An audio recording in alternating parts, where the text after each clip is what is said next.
Thank you, everybody, for joining us today. We'll try to be quick and efficient. We know some board members have some other commitments at 1 o'clock that would like to be able to get them to. So we'll move as fast as we can.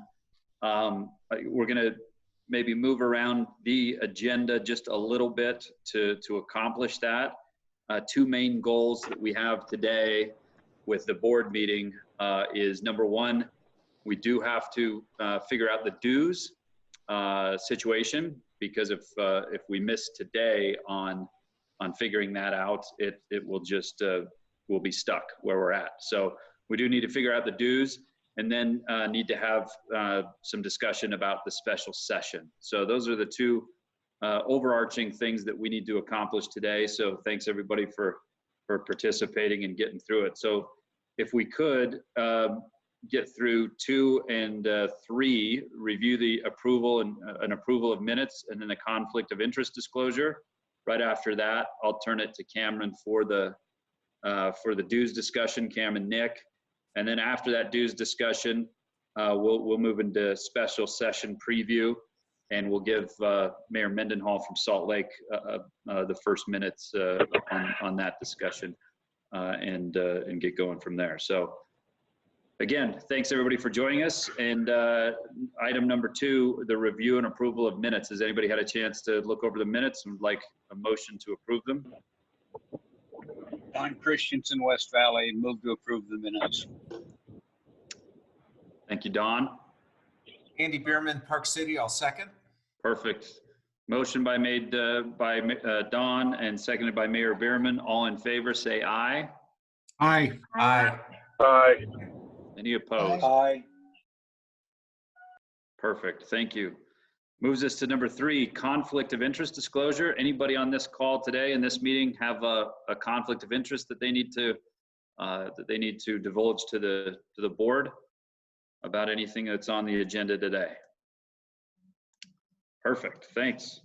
All right, we got through those. Cam, let's get to a dues discussion. I do want to preface this with letting the board know that the executive board has had the discussion about this a couple of times in between our meetings, and so we appreciate all the hard work Cam, Nick, and the whole staff has went through to present this to the board today. We hope you'll be able to understand it clearly and be brought along to what the situation with the league is, just like your current situations in your individual cities. So Cam, take it away. Thank you, President, and thank you everybody for making time to join us today. It has already been a fast and furious day. It's only noon as we're preparing for the special session. I want to excuse Victoria Ashby. She'll be joining the call in a few minutes. She's on an invite-only call right now with the Chief of Staff of the State House, getting additional information about the special session, and even the presentation we'll be doing. We were updating it up until about 15 minutes ago based on info that we were still gathering. So things are moving quickly there. Before we jump into the dues though, there was a discussion a couple weeks ago when we last met about the fact that I was in a shirt and tie. You'll notice I'm tieless today, but somebody had asked me what I was wearing in addition to that, and I said I was wearing matching pajama pants with my 2-year-old, and somebody wanted to see the picture. So Nick, can you share the screen? So that was 2 weeks ago in our matching Star Wars pajamas that my 2-year-old daughter Annalise absolutely loves. So whenever she wears those pajamas, I wear the pajamas, and she wanted me to wear them all day 2 weeks ago, which I did. So there you go.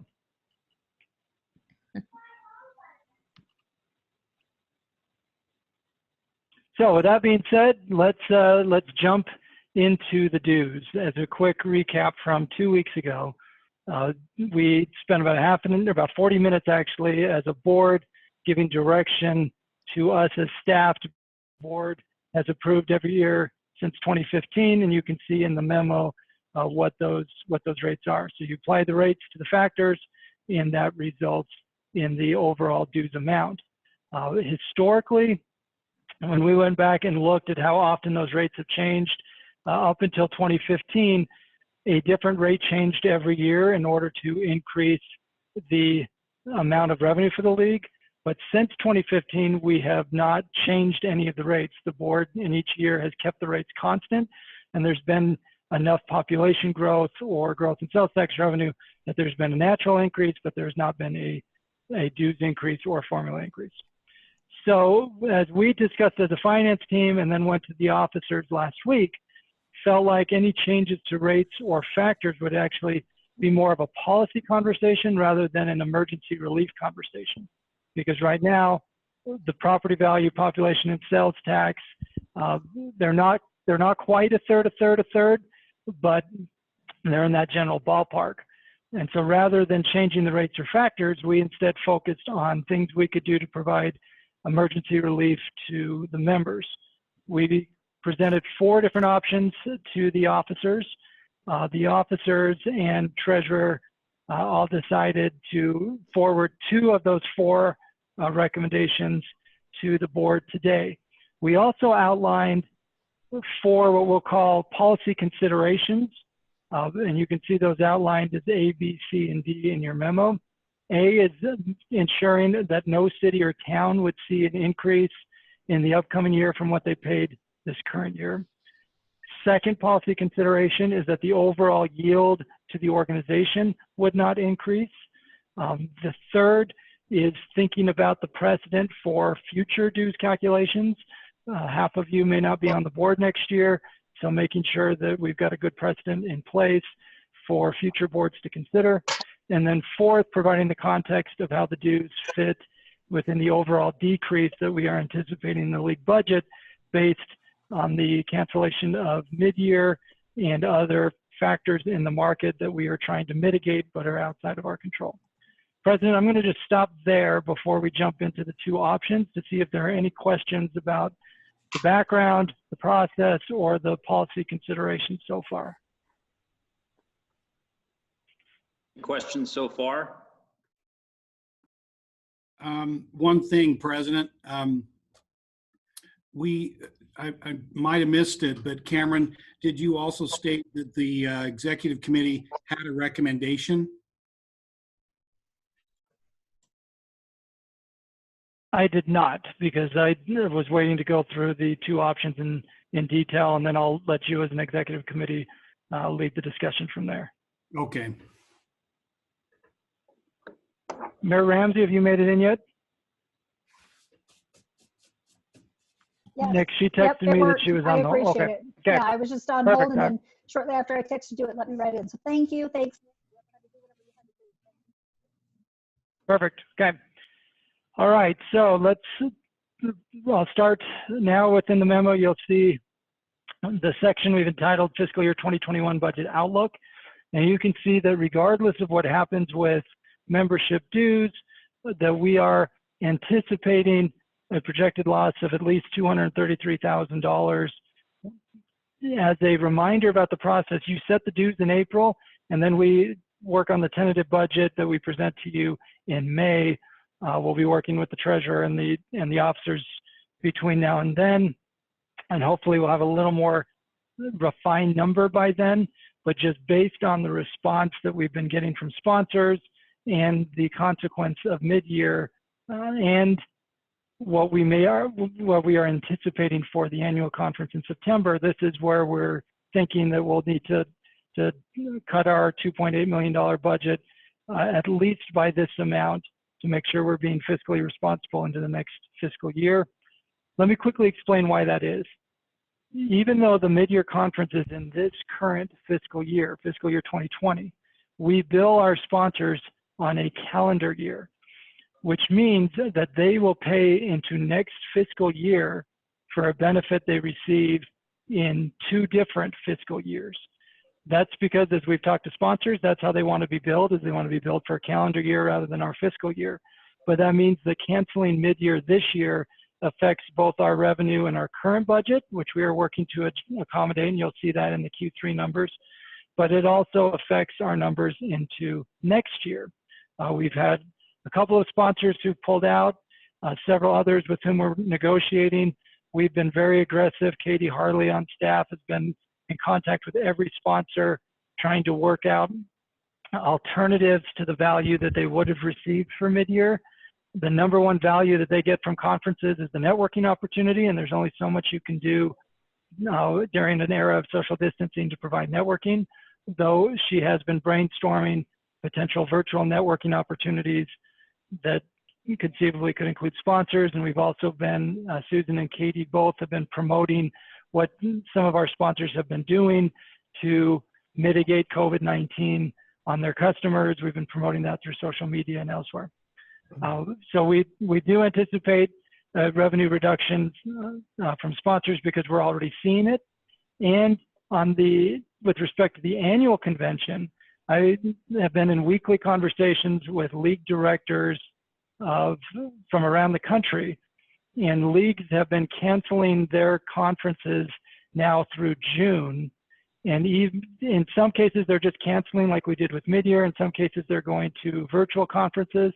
Katie is actually going to attend some of those virtual conferences in the weeks to come to see how it operates. And the warning that I heard from NLC and other league directors as recently as Friday was a concern that even come the fall, you may still see enough social distancing recommendations in place that it could discourage large-scale conferences and certainly discourage those of a high-risk population age from going to conferences. So we're trying to take all of that into consideration around our revenue streams that come from conferences and sponsors. And you can see below that in the current fiscal year, how the standard operating revenue and expenses come into play. Today's not the day for a conversation around expenses. We'll be looking to trim those, in some cases drastically, to bring back to you in time for the May meeting or any meetings we schedule between now and then. I wanted to give you that context. Let me stop there to see if anybody has any questions about that before I proceed into the dues formulas.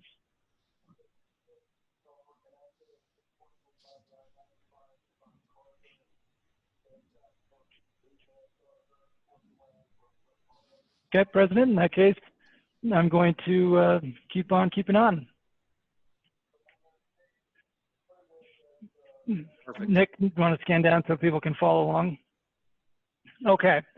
I mentioned to you that we presented 4 due scenarios to the treasurer and the officers last week. After we considered those 4 different scenarios, these were the 2 scenarios that the officers suggested that we bring forward for the board to consider. The first option came up in our meeting 2 weeks ago, and that was freezing the amount of dues for each city based on what cities paid last year according to last year's factors and last year's rates, which also would mean freezing the yield that the league received as an organization compared to last year. So you can see we've broken that down for every board city, so you can see where you're at and what your colleagues on the board, where they would be at. So this fiscal year 2021 matches fiscal year 2020. You can then see we took those 4 policy considerations and laid them out underneath. The biggest question in the discussion we had with the officers and the treasurer was around policy consideration C, which is the precedent for the dues going forward, whether you skip factors from 2021 and move ahead to fiscal year 2022 for next year, whether there would be a lag. Ultimately, the officers were comfortable bringing this approach to you, and if the board decided to proceed with this approach, making sure that we have in this meeting context and intent for next year for next year's board to consider. You can't bind next year's board, but at least give next year's board that consideration. And again, half of you will be around next year for that conversation next spring in hopefully cheerier times. Before I move on to the next option, are there any questions about this proposal?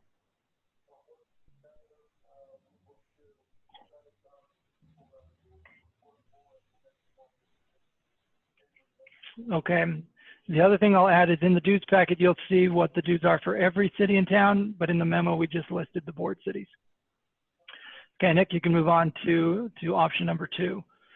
Option number 2 contemplates an emergency discount. We would run the fiscal year 2021 factors and rates Nick, will you just reference what we should have put it in the memo, and I just realized that, so that's my bad. Will you just tell people what the year is for the factors for fiscal year 2021? So for fiscal year 2021, and you can see that in the larger numbers that we shared, that brings in the assessed property value of 2018, the population of 2019, and the sales tax revenue of fiscal year 2019. The previous one you mentioned, it's all just a year back, or excuse me, those were all for the first one you mentioned. So it's the property value for I'm sorry, that was right. You have to go back a year for option one. So it'd be property values for 2017 and population and sales tax revenue for fiscal years 18 in the previous one you mentioned. Yep. So if we ran the factors and rates with 2018 and 2019 numbers like you would under normal circumstances for fiscal year 2021, then apply an emergency discount of 15.5%, then you would see an overall decrease in the yield of what the league as an organization receives this year compared to last year of $188,000, which would be a 10% cut in the yield we received this year compared to last year. Now, recognizing that every city is different in how the formula functions, you wouldn't see an across-the-board change that's consistent from community to community. For example, if you're a community that has a high population growth and you are seeing an increase in sales tax, you would have seen a big jump this year just in the natural increase. So that 15.5% decrease would yield a smaller overall change than if you are a more established community and that maybe isn't seeing the population growth and sales tax growth of others. Perfect two examples of this would be Bountiful and Vineyard, two board cities. In the case of Bountiful, Bountiful has very little room to grow. The population is stable. Sales tax is growing, but not at the same rate as other communities. So therefore, if you were to run the 2021 numbers and then give a 15.5% discount, the yield for Bountiful City would drop 11.9% from last year to this year. Meanwhile, for Vineyard, Mayor Fulmer, this is where I'd like to crack a joke about how quiet Vineyard is, and there's nothing really going on there right now. And when we all know that Vineyard's the fastest growing city in the state and one of the fastest growing in the nation, you see that with population, you see that with sales tax revenues. And so Vineyard would see such a large natural increase in the dues formula. They would see about a $1,000 increase, that even taking the 15.5% discount, they still came up ahead about a little over $900. And so in order to accomplish policy consideration A, the board would adopt essentially a hold harmless provision, which would drop Vineyard's dues artificially by $900 or so to keep them at the level that they were at last year. So you can see most communities still would see a decrease in the yield of between 8 and 12%. But for those really fast growing communities or communities like New Harmony, Plymouth, and Woodruff that aren't necessarily fast growing, but saw a major change in assessed value property from one year to the next, you would have a hold harmless adjustment. That overall hold harmless aggregate is less than $1,000 though. So it's not a lot of money, but that would ensure that you achieve the policy consideration in item B. You avoid the gap year, which is the policy consideration C. And then you can see it would be an overall decrease in the yield from last year to this year of 10%. So a double-digit decrease for the organization. With that, President, I'll stop there to see if there are any questions about this particular dues proposal, and then I'll turn it over to you to lead a discussion about these two proposals or other approaches. Thank you, Cameron. Does anybody have any questions about the two options that Cameron's explained? I do, Mr. Chair, President. Is there a hybrid version might it be possible that some cities can pay it with the 0%, the first scenario, that we pay what we paid last year, and that other cities who need to exercise the second option, and that there's be some accounting for, or I'm sorry, I haven't thought long enough about it to come up with a proposal of how you sort that out in the end. But I'm going to be proposing to our city council, and I'm grateful for the ability to tell our council that I want us to pay our full due, meaning the 0% that you presented in the first option. I hope that that'll be able to happen.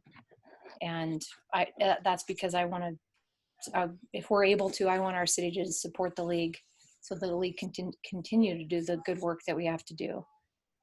But did you think about a hybrid version, and are there any ideas on that? Mr. President, I'll take that. We did, Mayor, you brought that up a couple of weeks ago, and so the finance team talked through how we could create some sort of hybrid.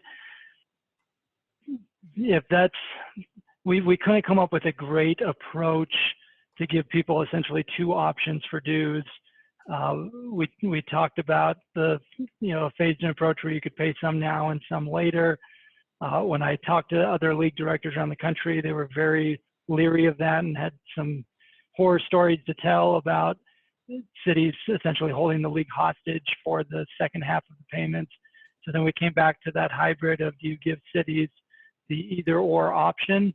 At the end of the day, if you as a board feel like giving them the either or option provides some flexibility for cities that are being hit particularly hard right now, that's certainly something you could consider. We could not come up with a great proposal other than just to say because you as a board need to adopt the formula, and so essentially you would have to adopt two formulas and then let cities opt in. And so then what happens next year if the economy is back to normal? Do cities still want to opt in? But again, if the board wants to go in that direction, we can certainly talk through it, but we couldn't come up with a great path. Cameron and President Mike and Mayor Mendenhall, one of the things that I've kind of advocated for is that, to me, one of the most important things, besides keeping the league functioning at its full capacity, as you just said, Mayor, I'd like to keep all 249 city and town members.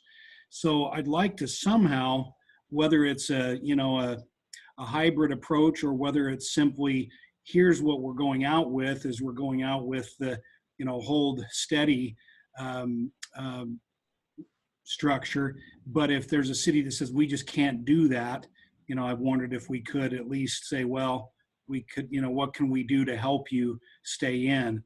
And I know that Cameron's and the staff's problem is how do you account for that, or how do you, how do you make that work? But I think he just said they'd figure out a way to make it work.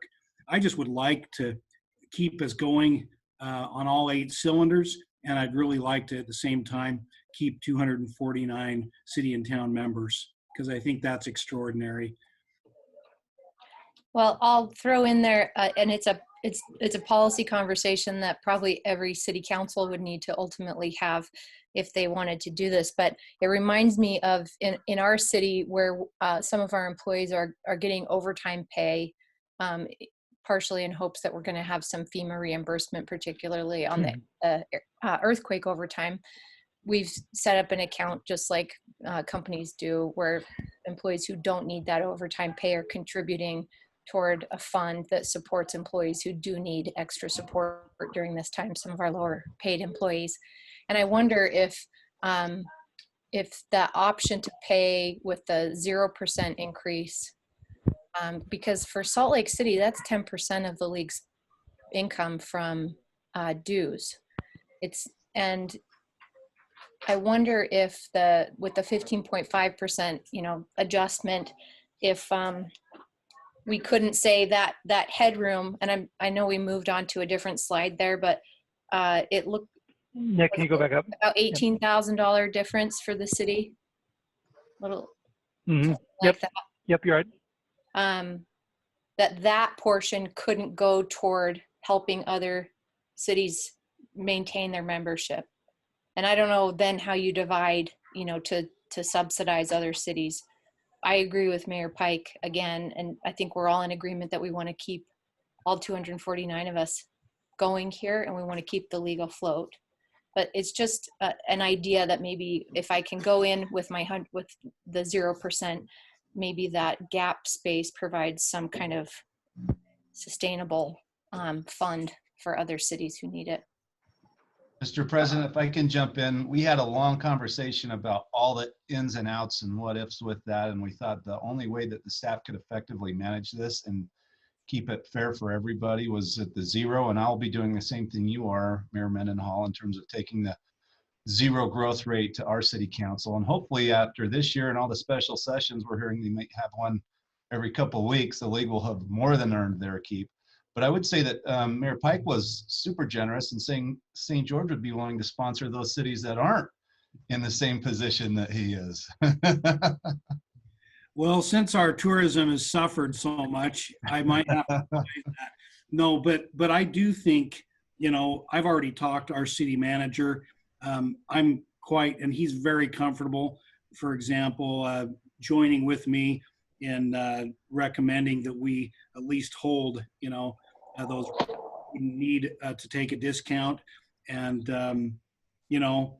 hey, I don't know, I'd love to help more than that, but we will be dropping, as you can imagine, our rates significantly. So our revenues because of our tourism here. Mr. So, President, Jeff Silverstein, I share Mayor Mendenhall's laudable goal of having all of us support the league. And I think, hopefully we'll have some cities setting an example. I also want to keep everybody a member, but I also, am wary of going with something until we find out what our renewal rate really is, because I don't want to. It's an easy thing. We're all going to be looking for cuts, and it's an easy thing for a council to accept, that I can get away with paying less on this. So I'd almost like to go out with the 0% and see what happens on that, and react to that. If we get a number of jurisdictions saying we can't afford that, then let's deal with that. But I hate to kind of like, I want to keep them all in. I understand what you're saying. I'm just worried about what happens if we offer some plan like that.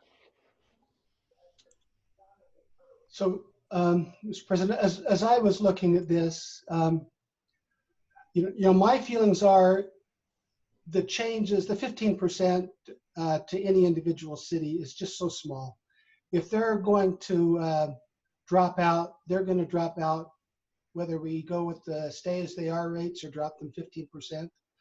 And dropping a percentage will really have a material effect on the league.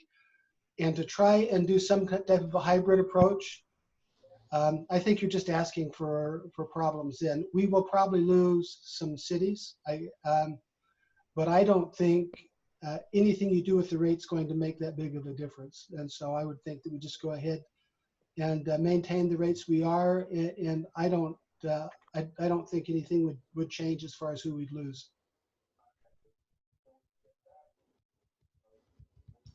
I wanted to add, this is Mayor Niehaus, that I support the the 0% change for the option 1. And like any of us that have had to chase down accounts within accounts payable list, I feel like that might happen. And do you really want, do you want board direction like beyond that? Because I feel like, if we just stick to the 0% change, if a city or town were to come up and say, we're not paying this, I would be comfortable with you working on a case-by-case basis with cities to help them, stay members. But maybe we don't have to, kind of micro decide that issue, if that makes sense. President, can I address that? Mayor Niehaus, I think that's a really good point, and that was in part the back and forth among staff and the finance team about offering some sort of hybrid approach is potentially having that battle over dues account or dues receivable. So that everybody knows, we send the dues out. We will send the invoices in April along with the board letter. They're due in July at the beginning of the fiscal year. There is a 90-day grace period, and we historically have never had any sort of late penalties. What we have done in the past, though, is if you aren't a member by the time the September convention arrives, if you haven't renewed by the September convention, then we follow up with those cities, because if they're not members, they don't get the member rates at convention and they don't get voting privileges at convention. This year, assuming we hold the annual convention, and we will hold it in some form or fashion. It's 2 weeks later, so that gives a little more time. Hopefully by then people have a better sense of the economic situation in their city. And let's say we have Cameron City that is just in a really tough spot, then ideally we would want to work with the board member of where Cameron City is located, and maybe then figure out an approach to keep them in without creating a precedent of cities being able to play games with dues. And maybe it's saying that, you know, we have an assurance from you that you're paying in November, so we're going to treat you as a voting member in September for voting purposes, and give you the membership rate at annual, even though you're waiting for another round of sales tax money to come in. There are things like that we could look at, but historically, the hook has always been the voting privileges at the annual convention. And we historically have used board members to follow up with cities who haven't paid to see if there's an issue. Sometimes simply it's just been an administrative thing that it takes a while to work through a city, or in some cases really small towns. And in some cases there have been policy disputes, and we make ourselves available to sit down with them, and board members have historically been very helpful in helping resolve those policy disputes and making sure that city feels like they get value from being part of the league. This is Mayor Talbot, Farmington.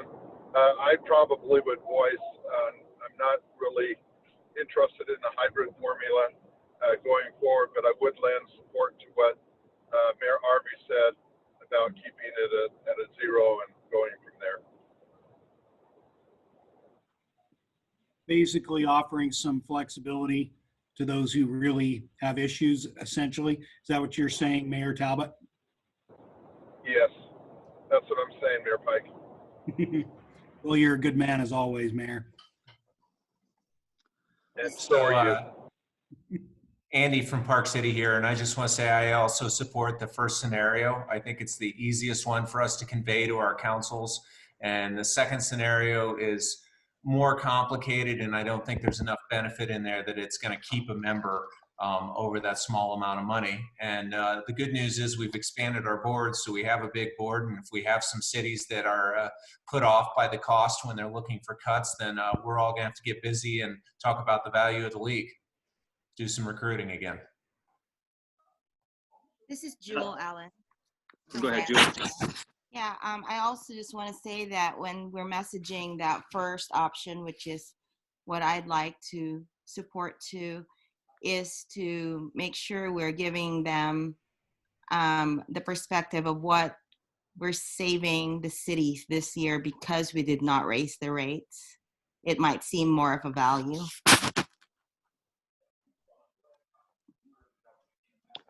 Thank you to everyone's comments, questions about that. This might be a little bit of a precursor of the value that Mayor Bierman mentioned that might be in front of the board, to make sure that we reiterate that to our broader membership. I don't know if you'll be able to see this on my phone, but I want to show you, if you look close, I've blocked out the account number, but the number at the bottom of that deposit that was just sent to me by a local business owner is his PPE that just came into his account of $135,000. You can see his available balance in his checking account. Before that, it was about $5,500. This is a local collision business that you can imagine when the government says no driving to and from St. George and Park City, that you don't get in a lot of wrecks. And so the collision business can take a little bit of a hit. The reason I'm showing that to you is because that client, that local business reached out to me saying, I know you're on calls all the time with other leaders, with the governor's office, with everything. I'm getting conflicting messages that I should wait to apply, or I don't know if I'm, eligible or whatnot. But I invited him to a call that the league set up, and the overarching message was don't give up on the SBA applications. Submit those SBA applications to your local community bank, even if they say they're not sure what's going on yet. That resulted in a business here in Spanish Fork today getting enough, deposited in their account that they're going to be running for the next little while here until we come back to some sense of normal. So again, preaching to the choir a little bit, I know in this scenario, but it's going to have to be the preaching that we take to the broader membership to make sure they see the value of the league. That was direct result of resources that the league provided to us, and we passed on to our local businesses that had that that had that result. So I completely agree with what's been said here. It might be the presidential curse or something, but I've already had our city manager pledge to pay the increase that was coming to Spanish Fork. Again, it's not a lot of money, but that's what they're going to do. So we're going to budget that way. Again, I would express all of us being clear when we speak to people to invite them of the obviously the benefits that the membership of the league has had over this unprecedented time. If anybody has anything else to speak to that, speak now, or I'd entertain a motion. Mr. Chair, I'll make a motion that we advise staff to proceed with option A for dues. I would second. Mike Caldwell. Thank you. Mayor Mendenhall made the motion and Mayor Caldwell seconded the motion. All in favor say aye. Aye. Aye. Aye. Any opposed? Perfect. Thanks for that great work, board. That's what we're here for. And thank you, Cameron, Nick, and all the staff in putting those options together so we can make clear-headed decisions in times where maybe our heads can get a little bit jumbled. Appreciate that. Anything, Cameron, you'd like to say? Thank you, everyone, for your support of the organization and for your support of each other. The strength of the league is you, the membership. I say it all the time, but we mean it as a staff, and certainly your actions reflect that. So thank you for your support. We'll be putting invoices together and sending them out this week along with the letter. Officers, you'll be receiving that email later today with the dues letter for you to look at, and then there'll be a video with the audio clips that you provided in interviews back at the aquarium in October that'll go with it. And then we'll also put together a year-end review document later this spring that we'll send out to the members so they can see everything that the league provided to them over the course of the year. So that gets to Mayor Ramsey's request a couple of weeks ago of showing the work as we are asking people to stick with us. Perfect. Okay, one down on the needed items that we needed to accomplish today, especially before some people have to leave us for other meetings. Let's skip to number 9, a COVID-19 update, and we'll get to bullet points special session preview. Cam, if you want to set this up, and then we'll turn a little bit of time over to Mayor Mendenhall. Terrific. Thank you. And speaking of showing the work, buckle up. It has been a fast and furious month, as you know. And I mentioned to my wife last night that I predict that this week will be the busiest week we've had since the first week after the session. And so hopefully you were able to rest up over the Easter weekend to be prepared for what's coming this week. Nick, can you share the screen for those who are on video? And for those who aren't on video, I'll talk them through it. Can you share the screen with the PowerPoint? As Nick is pulling that up, there were several letters that we included in the packet. There was the letter that we sent to the Treasury Department a week and a half ago about the Federal CARES Act. There was the letter that we sent to the governor and legislative leadership about the CARES Act. Both of those letters were joint letters with the officers of the League and the officers of the Association of Counties. And we have good news on the state front on that I'll come back to in a moment. There was also a letter in there about the League requests around the special session. And you saw there were 2 pages worth of requests. And we've received additional requests since then, and we've been trying to prioritize them of what needs to happen this week versus what can happen in upcoming special sessions. I'll take Mayor Mendenhall. I'm going to take just a couple minutes to do the overview, and then we'll flip the sequence of the items that the board needs to discuss here in the next few minutes, if that's all right. Nick, move along.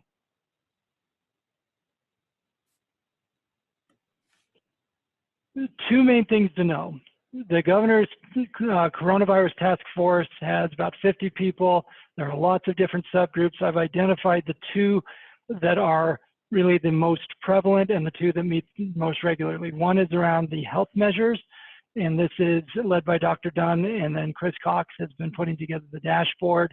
You can see the different health factors that they are trying to track, and there is tremendous emphasis on improved testing, on understanding our hospital capacity, and trying to get that transmission rate down from 2.5 to 1, which is where it was at a few weeks ago, to now, on the call I was on this morning at 8:30, last week's transmission rate was 1.4 to 1, and the goal is to get to 1 to 1. Now, last week was very positive news. The governor was very pleased with what he views as a positive trend, but he also warned the people on the call, there were about 25 of us on the call this morning, that 1 week doesn't mean we're out of the woods, that the directive is still in effect for the rest of the month. And so even though we got positive news last week, there are still a lot of tests to be done, a lot of tracing still to be done. And the 2 terms we need to get used to hearing are reactivate and the new normal. And that's the second column, which is the Economic Response Task Force. I represent cities on that task force, and there are multiple subgroups. We sit on 4 of the subgroups they're in. The Economic Recovery Task Force is where I presented that city halls were open for business, and I've been doing that presentation regularly. But the term that came up this morning is to reactivate the economy rather than reopen the economy, but to reactivate it, because it's not like you flip a switch and life goes back to normal. In actuality, we'll be reactivating it, and think about turning a dial and you turn the volume up gradually. That's what we're going to experience when we eventually move from the urgent phase to the stabilization phase. Is you'll start to reactivate the economy. You'll be able to reactivate some of the daily activities that are currently precluded, but the new normal will still be in effect for weeks, if not months to come. And the new normal includes social distancing and other things. And again, this is the best case scenario. Worst case scenario, of course, would be what is happening in New York and elsewhere.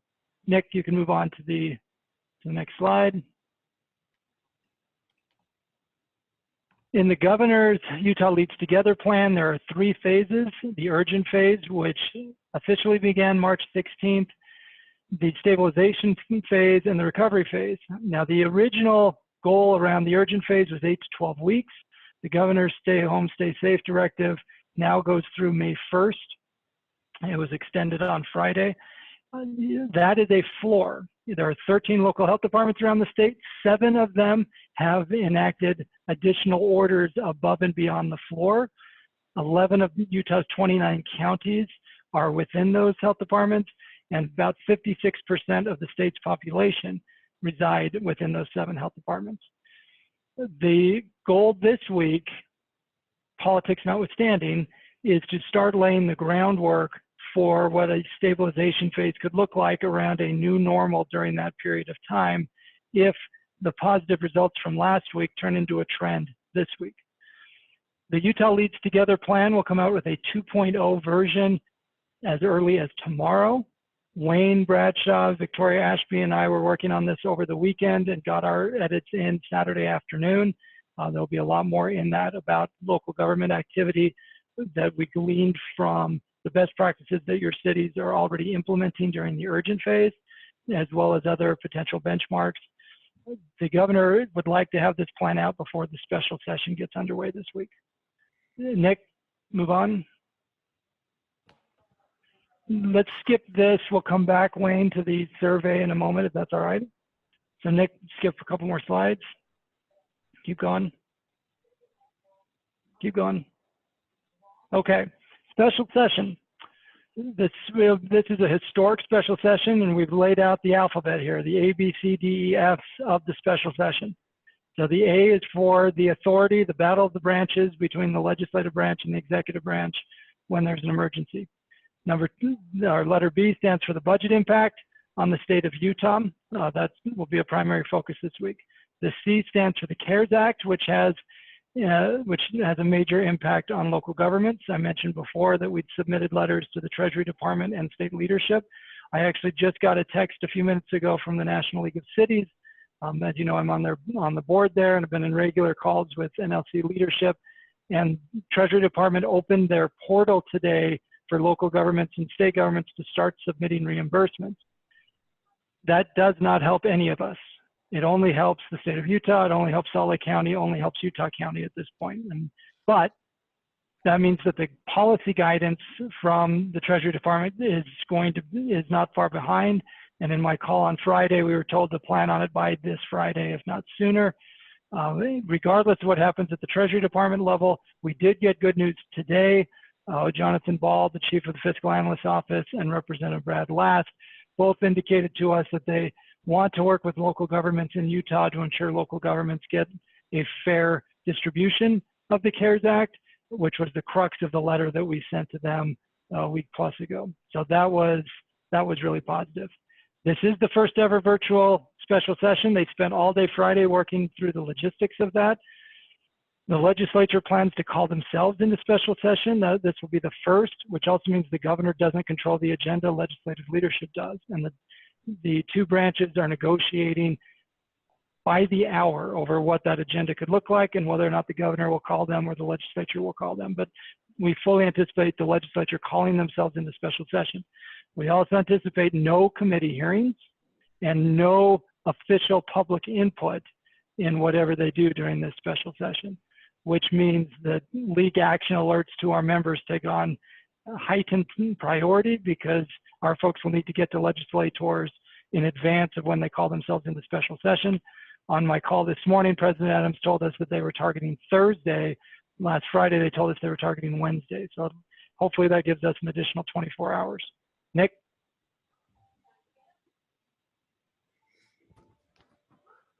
Here are the key stakeholders, and you can see which legislators are assigned to which issues that affect local government. I guess there are some people who are just on the call. We will be sending this out, so I won't spend the time reading all the names, but most of them are in leadership, but not all of them, and we have been following up methodically with each of these individuals trying to get information. As of now, there are no public bill files. I did get a text. Victoria and I are on a text thread with Representative Tim Hawks, who's working on local health department authority legislation. And it looks like he just sent us a protected draft minutes ago. I told you, Victoria, I'm not sure if she's on our call yet, but she was on a call with House leadership and their chief of staff at noon about the special session and was going to be joining us when that call wrapped up. But she and I were on this text thread with Representative Hawks. Nick, move on. And I have this slide in at the end of the presentation when we make assignments over follow-up. So Nick, okay. So here are the objectives that we've laid out as staff for your consideration. And then Nick, after I walk through this, I'll just need you to skip ahead to 2 housing slides that I think are 3 or 4 slides beyond this current slide. So first, One objective based on our principles of respect, collaboration, and outcomes should be to support local authority and oppose one-size-fits-all approaches. That said, question for this group to consider is, are there improvements to the status quo that we could support as long as they still preserve that traditional local authority to exercise emergency power? The second is to support efforts to improve communication and collaboration among the stakeholders and the general public. This has been a source of frustration for many board members, feeling like that the communication has been mixed at best to the general public and confusing at worst. Third, oppose unfunded mandates or items that have negative financial consequences on cities. Unfortunately, there are several of those that are swirling right now. And then the fourth, and again, this is one that as of now we have good news on, is to support proportionate and inclusive implementation of the CARES Act so that cities under 500,000 can still qualify for reimbursement. There's also the draft letter in your board document that we'll come back to that we want to send to the congressional delegation about a potential fourth stimulus package. Then separate from that are the requests that we have made, and you can see them listed there. They range from technical issues like having more flexibility of when you deposit or when a treasurer deposits money, to bigger policy issues around the executive order on housing or the reemployment of retired public safety officers. Both of those have current emergency executive orders. Both of those are on the agenda for the legislature to look at. With that being said, President, if it's all right with you, I'd like to skip ahead to the housing piece, and then we'll come back to these. We'll come back to items 1 through 4. Does that work with you? Perfect. Okay, so Nick, yep, there you go. There should be 2 slides.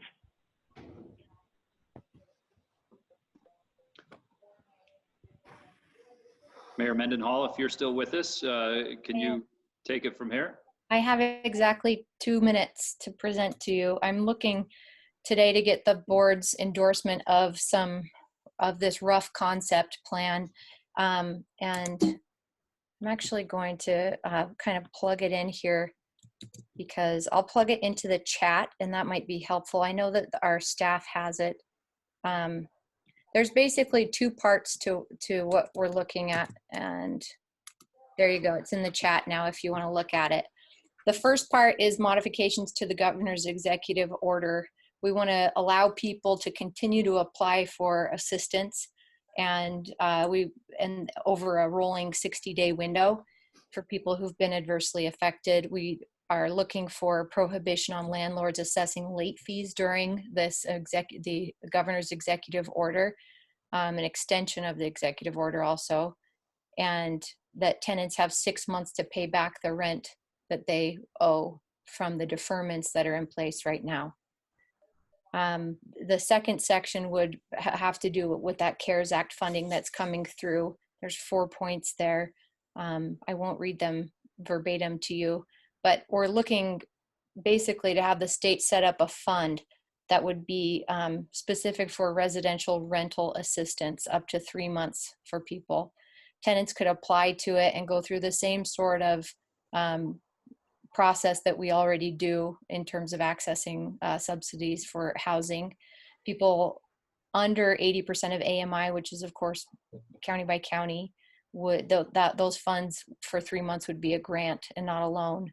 And then above 80%, it would be a loan. We wouldn't give any to people over 100% of AMI in this theoretical fund that we're trying to shape up. So I'm sorry that I don't get to stay on for the discussion. We have a conversation at 1 o'clock that I can't be late for, but I hope that adding this to the text thread gives the board some fodder for discussion, and we're open to feedback, of course, and I'm asking again that the board endorse these rough terms in order to help people maintain their housing, because we all know that creating assistance for people during times like this is exponentially more affordable than not, and watching them slip into bankruptcy and homelessness and the investment that's needed, not to mention the humanitarian side of it all.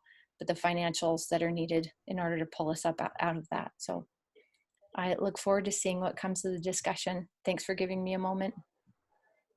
Mayor, this is Jeff. Thank you for your work on this on all of our behalf. Thank you. Thank you, Mayor.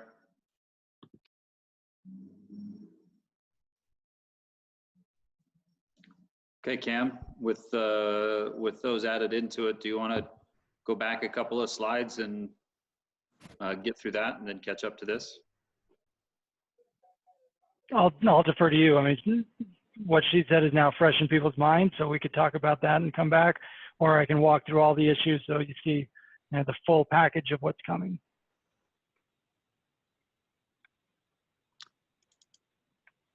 Yeah, I'd like to see where you left off in the full package, and then have this. We've got this in the Zoom chat that we can get back to when we get to that slide.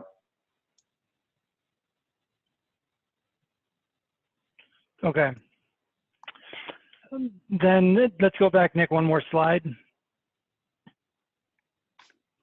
I mentioned on number one that Representative Tim Hawks has been working on this bill and just has sent over language to Victoria and me, and Victoria just texted that her meeting is still going, but she has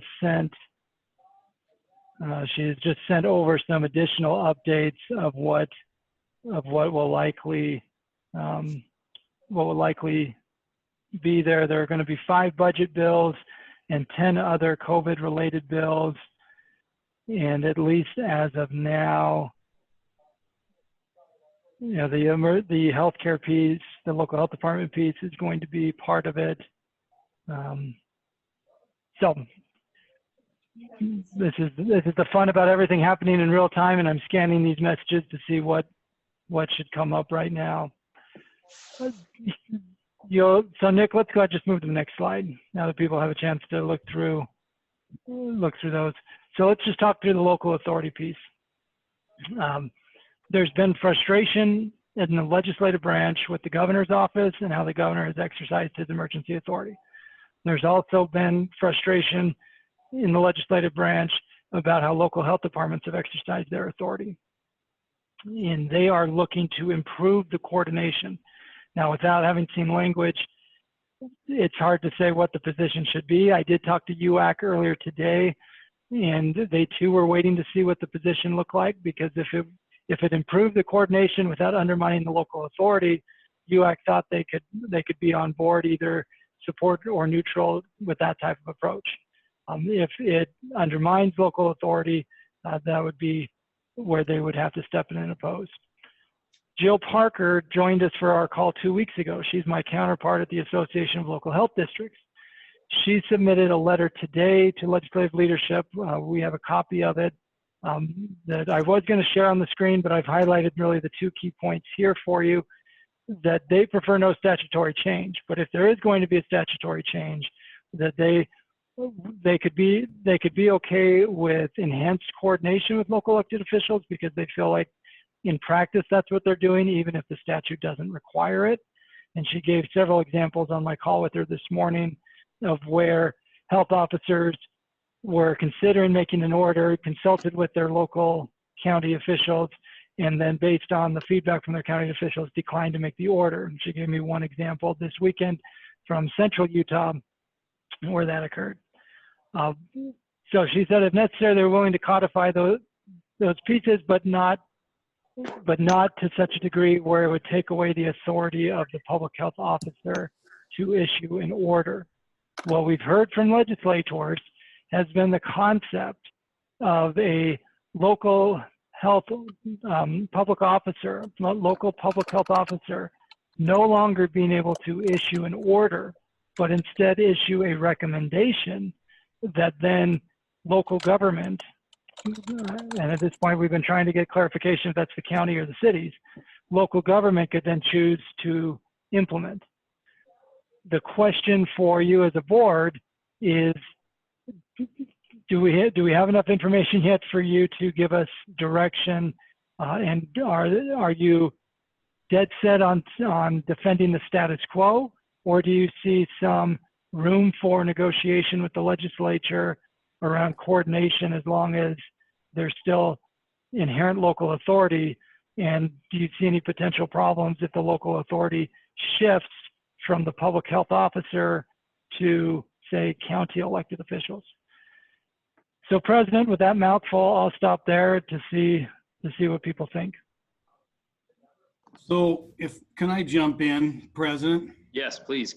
I have experienced this. I don't know how the rest of you have, but you may remember a few weeks back when I talked about kind of my dismay that in my case, the county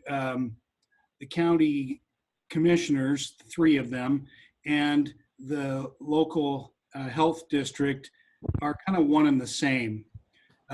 It's a 5-county board with 10 board members, 5 of which are county commissioners. And so for me, I'm not even sure what to ask for, Cameron. What I'd like to have is a St. George City Health Department. And that's not going to happen, I realize. But, you know, for me, I would hate to have it be completely left up to the county commission. I'd have the same or worse results, I'm afraid. I think our public health director is a brilliant man. He happens to be a doctor. He's also quite conservative. But I at least respect that he's coming from the public health perspective. You know, so for me, I definitely want to have some local ability to influence this as a mayor. And that's my biggest concern.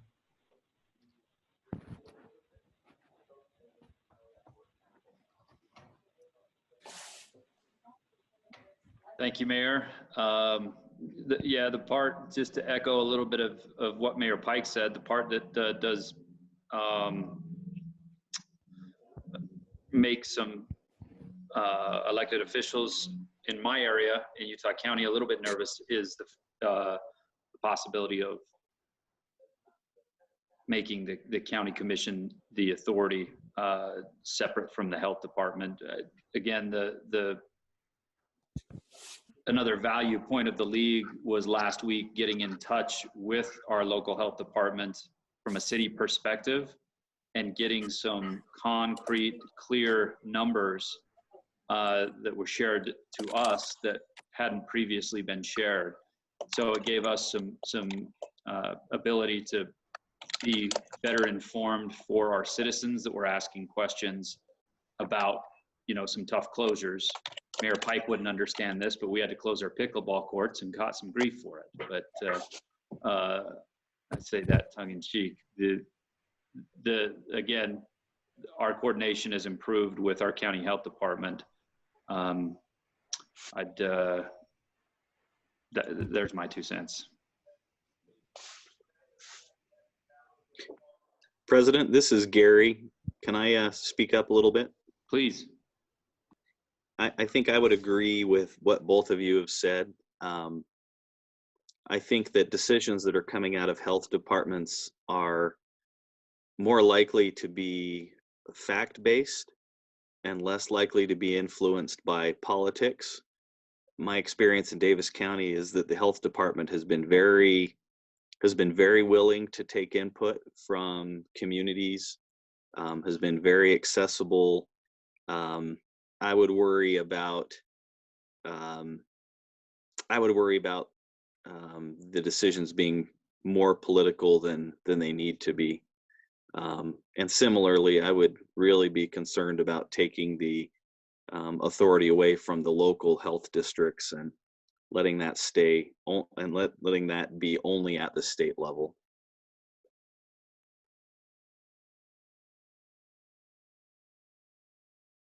And I'd welcome, you know, Mayor Talbot or Mayor Arvey on their perceptions in Davis County as well. That's just been my experience here. President, I have a comment. Please, Mayor Niehaus. I want to fiercely protect our local health districts, keeping the authority that they have. We have been so lucky in Moab to have a really proactive health department. I'm so grateful to them. And I just know that we got in front of the, coronavirus coming to Moab because of that. And so I would love to, my strong opinion is to keep it as is and fight to keep it as is. This is Thank Matt you. Durham in Holiday. I think that the public health is precisely the kind of issue that you want to have professionals in charge of and have them sort of insulated from partisan politics. And so I tend to agree with what others have said. I think we should do what we can to preserve their authority. And I do too. Can I highlight just, my problem is my guy hasn't been insulated from politics. That's the only problem, is I'm not sure how different he would be, but he's got 5 very conservative rural commissioners that make up half his board. So I would still fight to protect that. But what I'm going to try to do separately is I'd like to have a smaller area that makes up our region so that we can at least have more ability to influence that board. Mr. President, can I ask Mayor Pike a follow-up? Yeah. Perfect. Sorry, Mayor Fulmer. So Mike, make sure you grab her after me. Mayor Pike, I think you've highlighted the weird position that we are in as cities right now, because right now the legislature is targeting their frustration at local health departments that counties fund, that coordinate with counties, and depending on the health district, may or may not coordinate much with cities. So Mayor Niehaus moments ago talked about the proactive relationship between the city and the health department and what the health department did for the region. We've also heard from other places around the state where cities are not at the table in discussions with the local health department. So what about some type of approach that said that the health department could issue the recommendation and then the county or the city chief executive could choose to implement it? So in the case of, say, Utah County, if the county, well, Utah County is a bad example because I'm not even sure where you're at with your form of government debate. So let's go somewhere. Let's just go to Washington County. So right now, who's the chief executive in Washington County, Mayor? Is it the chair of the county commission or is it a staff person? It's the chair of the county commission, Victor Iverson. Okay. So let's say that the public health officer for the 5 county southwestern Utah region issues the recommendation. Then Commissioner Iverson says, I don't think we need this in Washington County. But if there was a way under the bill for you as the chief executive in St. George to say, we're going to implement this recommendation in St. George, that would be an improvement over your status quo and provide you with a little more authority. Now, I'm not saying that's what the bill says because I haven't read it yet, but that could be a way to still ensure that local authority includes city authority, but it would also neuter the existing authority of the public health officer, who right now can issue that order without, he or she can issue that order. What the legislature wants to do is essentially take that authority away, but put it in the hands of elected officials. Anyway, your thoughts on that? Well, I'd probably prefer that. I can see why others may want to be distanced from it, but I would prefer it because I would prefer to get data and information, recommendations from the experts, and then be able to act on that accordingly. And I haven't really been able to do that. Mr. President, if I could, I have a little bit of a problem with that. North Salt Lake, if we implement something and Bountiful or Woods Cross decide not to implement it, that would be problematic for us because we're so close in neighbors. I think it needs to go for the entire district that we're in. Now, the one thought I do have, and that we've been very appreciative of our district, we have weekly phone calls that all the mayors are invited to. We sit down and discuss it. If there's information that we'd like, part of the problem is you just can't get all of the data that they have. They're protecting a lot of it. But at least you can ask questions and get data and give input and tell them where you have problems and give them suggestions. So I think the coordination with local elected officials that the health board is willing to do, I think that's probably an important part of it. That way, Mayor Pike could actually chime in and give some input onto what's going on with the health district. But I still, the health district needs to control it, and they need to be able to put the ordinances in place to protect us all. The problem is, in our case, we are included in the conversation because we've inserted ourselves, but we have, as the largest city, we make up more than half of the population, for sure more than half of the business, and they completely disregard our opinion. Imagine Salt Lake City if they had that problem, and maybe they do. So Mayor Harvey, that just doesn't work for us.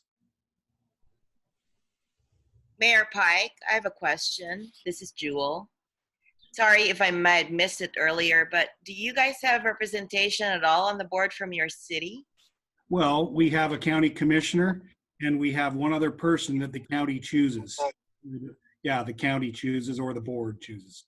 What I mean is there somebody on the board that's active or advocating for you guys that like you know you can go to? Well, that's the whole point. The county commission, they have one member on there. The city doesn't have a member or they get to choose one.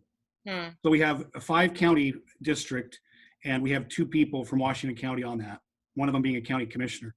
So, you know, it's great if they agree with you, but their thing is, if this is district-wide, imagine trying to, it's like the governor trying to deal with all of Utah.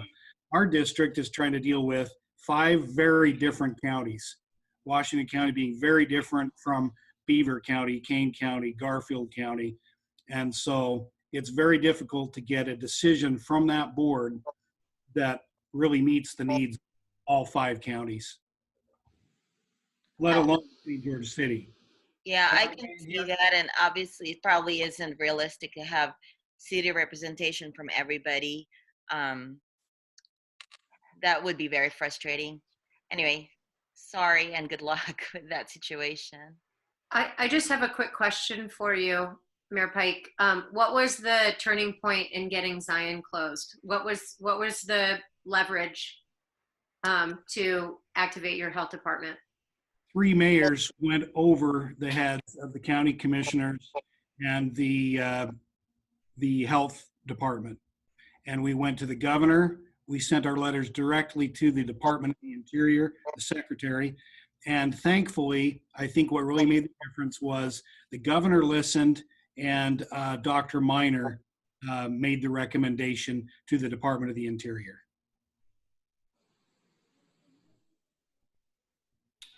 Mayor Pike, this is Andy from Park City, and I think yours is particularly difficult because your health district spans so far and is so diverse. But I'm strongly in favor of the local health district staying somewhat autonomous. And I'm a little bit mixed on whether the city should have the ability to implement their own, because it just creates such a patchwork, I think. If the city next to you or unincorporated areas doesn't do it, it's not very effective. So the goal should be to get to consensus what you need to do. But I think, Cameron, you brought up, you said seat at the table. And I think that's super important. And you hear about a lot of county commissioners on these health districts, but you don't hear about many mayors or council members. And I think as we look at this going forward, it would be nice if we're given representation on those boards. It's going to make it a lot easier to both help determine directions on those, but also coordinate and get info in a timely manner. So that's something I'd like to see us focus on, is how do we get a seat at the table? Agreed, Mayor. Thank you. And you know, my concern, Cameron, is that I doubt this is where the legislature is going, but maybe it is. seems like they want more central control. And so maybe they're not going to go for this, but I would definitely appreciate it if cities could have a seat at the table somehow. President, before we'll go back to Mayor Fulmer in a moment. Before we do that, can I just give a quick code clarification? Local health departments are required to have a board of health, but current law only requires a minimum of 3 individuals on that board of health, and there is no requirement for city participation. They may put someone on from the city, but they're not required to. And so if you're in a large geographic health district like Mayor Pike is, it's certainly a source of frustration. Mayor Pike also pointed out he's not sure where the legislature is going to go on this. It has been a moving target, and you'll see in the slide that I referenced this coordination concept. Ultimately, I think their biggest frustration is feeling like that public health officers are making decisions that have major consequences and major political consequences, and they're not elected officials who are accountable to those people who are dealing with consequences. So Mayor Bierman, you mentioned a moment ago being concerned about reducing the autonomy of those health officers. I think that is the legislative focus, but it's not necessarily to erode all local authority, but to reinvest it with elected officials somewhere. I'm not saying that's right or wrong, but that seems to be the direction in recent hours of where they want to go. Mike, I know that Victoria just joined as well, but Mayor Fulmer's been waiting, and then if you want, maybe we can have Victoria give an additional update from what she's gathered. That'd be great. Mayor Fulmer, are you there? Yeah, thank you. So I think I've got a lot of my questions answered in the comments that were made, but Cameron, is part of this getting mayors involved, because there already is some type of patchwork if you've got a base and then a city can make a stricter version of whatever the public health officials say. I definitely support the legislation to have cities at the table. I think that the public health officials really know what it is that they're taking care of and what they're taking on, but I don't necessarily know if all the conversation represents the broader questions and answers that the legislative representatives have to deal with and have to answer. So I really love that aspect of getting people at the table. My question is this because they want stricter or less strict requirements, or is this because there's a conversation towards the economic side of it, or is this just to create like stronger continuity? President, Mayor Fulmer's question is really spot on about the source of the frustration. And I started this conversation with part 1 on public health, part 2 on economic response. There is a lot of frustration around the economic consequences of these public health orders. There's a lot of frustration about feeling like the governor's office has mismanaged the narrative to the public. There's a lot of frustration about local health departments issuing orders that are not coordinated with state leaders or coordinated with other health departments. And so if I had to summarize it in one word, the word would be coordination, that they want to see enhanced coordination. And the second word I would use on their behalf would be accountability, that they'd like to see a different line of accountability rather than what's in the current status quo. It is important to recognize that the emergency authority that a city can use when a city declares an emergency is, and even when a county declares an emergency, is different than the authority that local health departments currently have. A local health department can do a stay-at-home order or shelter-in-place order under their existing authority. I think it's legally tenuous whether a city or a county can do that on their own, even with their emergency power. And I know Dave Church is on the call, but this is kind of the source of the frustration. Is we've never tried to approach this as cities trying to get more authority. It's, do we stick our neck out to preserve the authority that local health departments currently have? Do we feel like that process is working well enough to use league political capital to defend it? And even on this call, we're getting kind of a variety of opinions on that. So yeah, I guess I don't have a good summary yet of where we're at. Victoria, is there anything you want to add from your dialogue so far today? No, and sorry, I'm just jumping on, but from what I was hearing you, Cam, I would concur with that. There's a lot of frustration with communication and a feeling that there's just disparate responses to this, and really, I won't say is in charge, but who is coordinating, or are local entities talking to each other so that the best response is really what happens. So. Yeah, one of our core principles, President and Board, is respect. As part of the respect collaboration outcomes, we want the legislature to respect our role, and we in turn respect their role. Should we use political capital to respect the role of other local governments, in this case the local health departments, as part of an overarching defense of local authority? Or if the underlying local authority is still there, but just somebody else is making the decision, can we support that or not be in opposition to that? I don't have a good recommendation for you yet because I haven't read a bill. But those are the questions that I think maybe, President, the best thing we can get from the board here is, are we asking the right questions around whatever proposal comes out? And then as the proposal comes out, work with the officers to make sure that we're reflecting what we've heard from board members today. But this is the sort of direction we need. Yep. Sorry, are we using the hand up thing? I've had it. I don't want to jump in inadvertently. Are we using that or not in the session? Oh no, we haven't so far. Go ahead. Sorry, just a couple insights coming from a rural scenario. It's interesting. I think rural has the same, in general, worry as the areas that are larger have concerns the other way. And Mayor Pike's been perfect on the example. I could see the rural group that I'm in, I could see them pushing back against a Mayor Pike scenario, saying, okay, ours is different. If we go that route, when does it stop? And so all of a sudden you have a group that is saying, for the better of the larger, vast size, we now want to take this approach.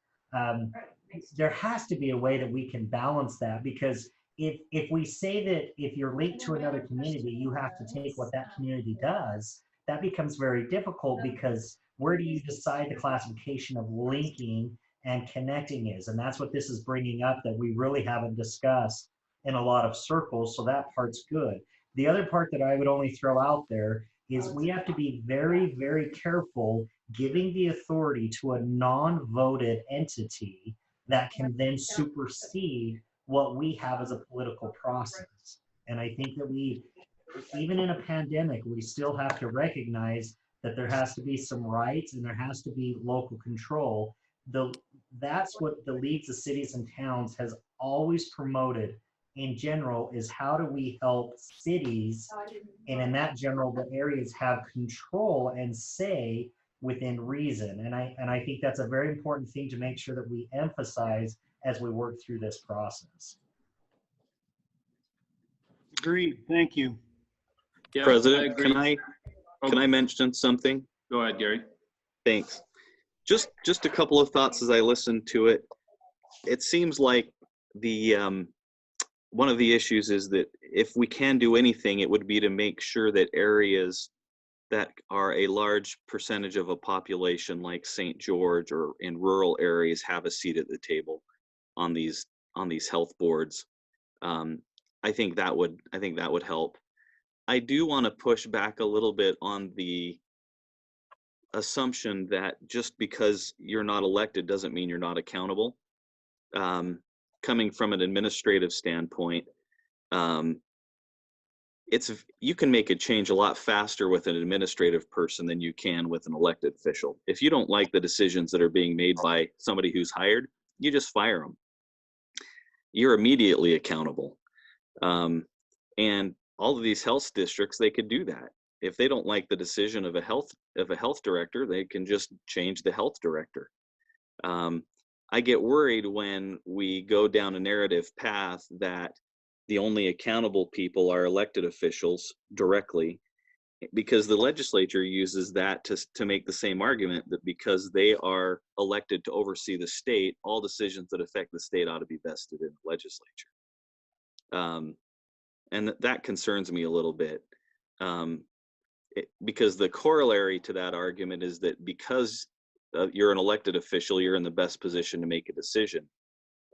We fight that with the legislature all the time.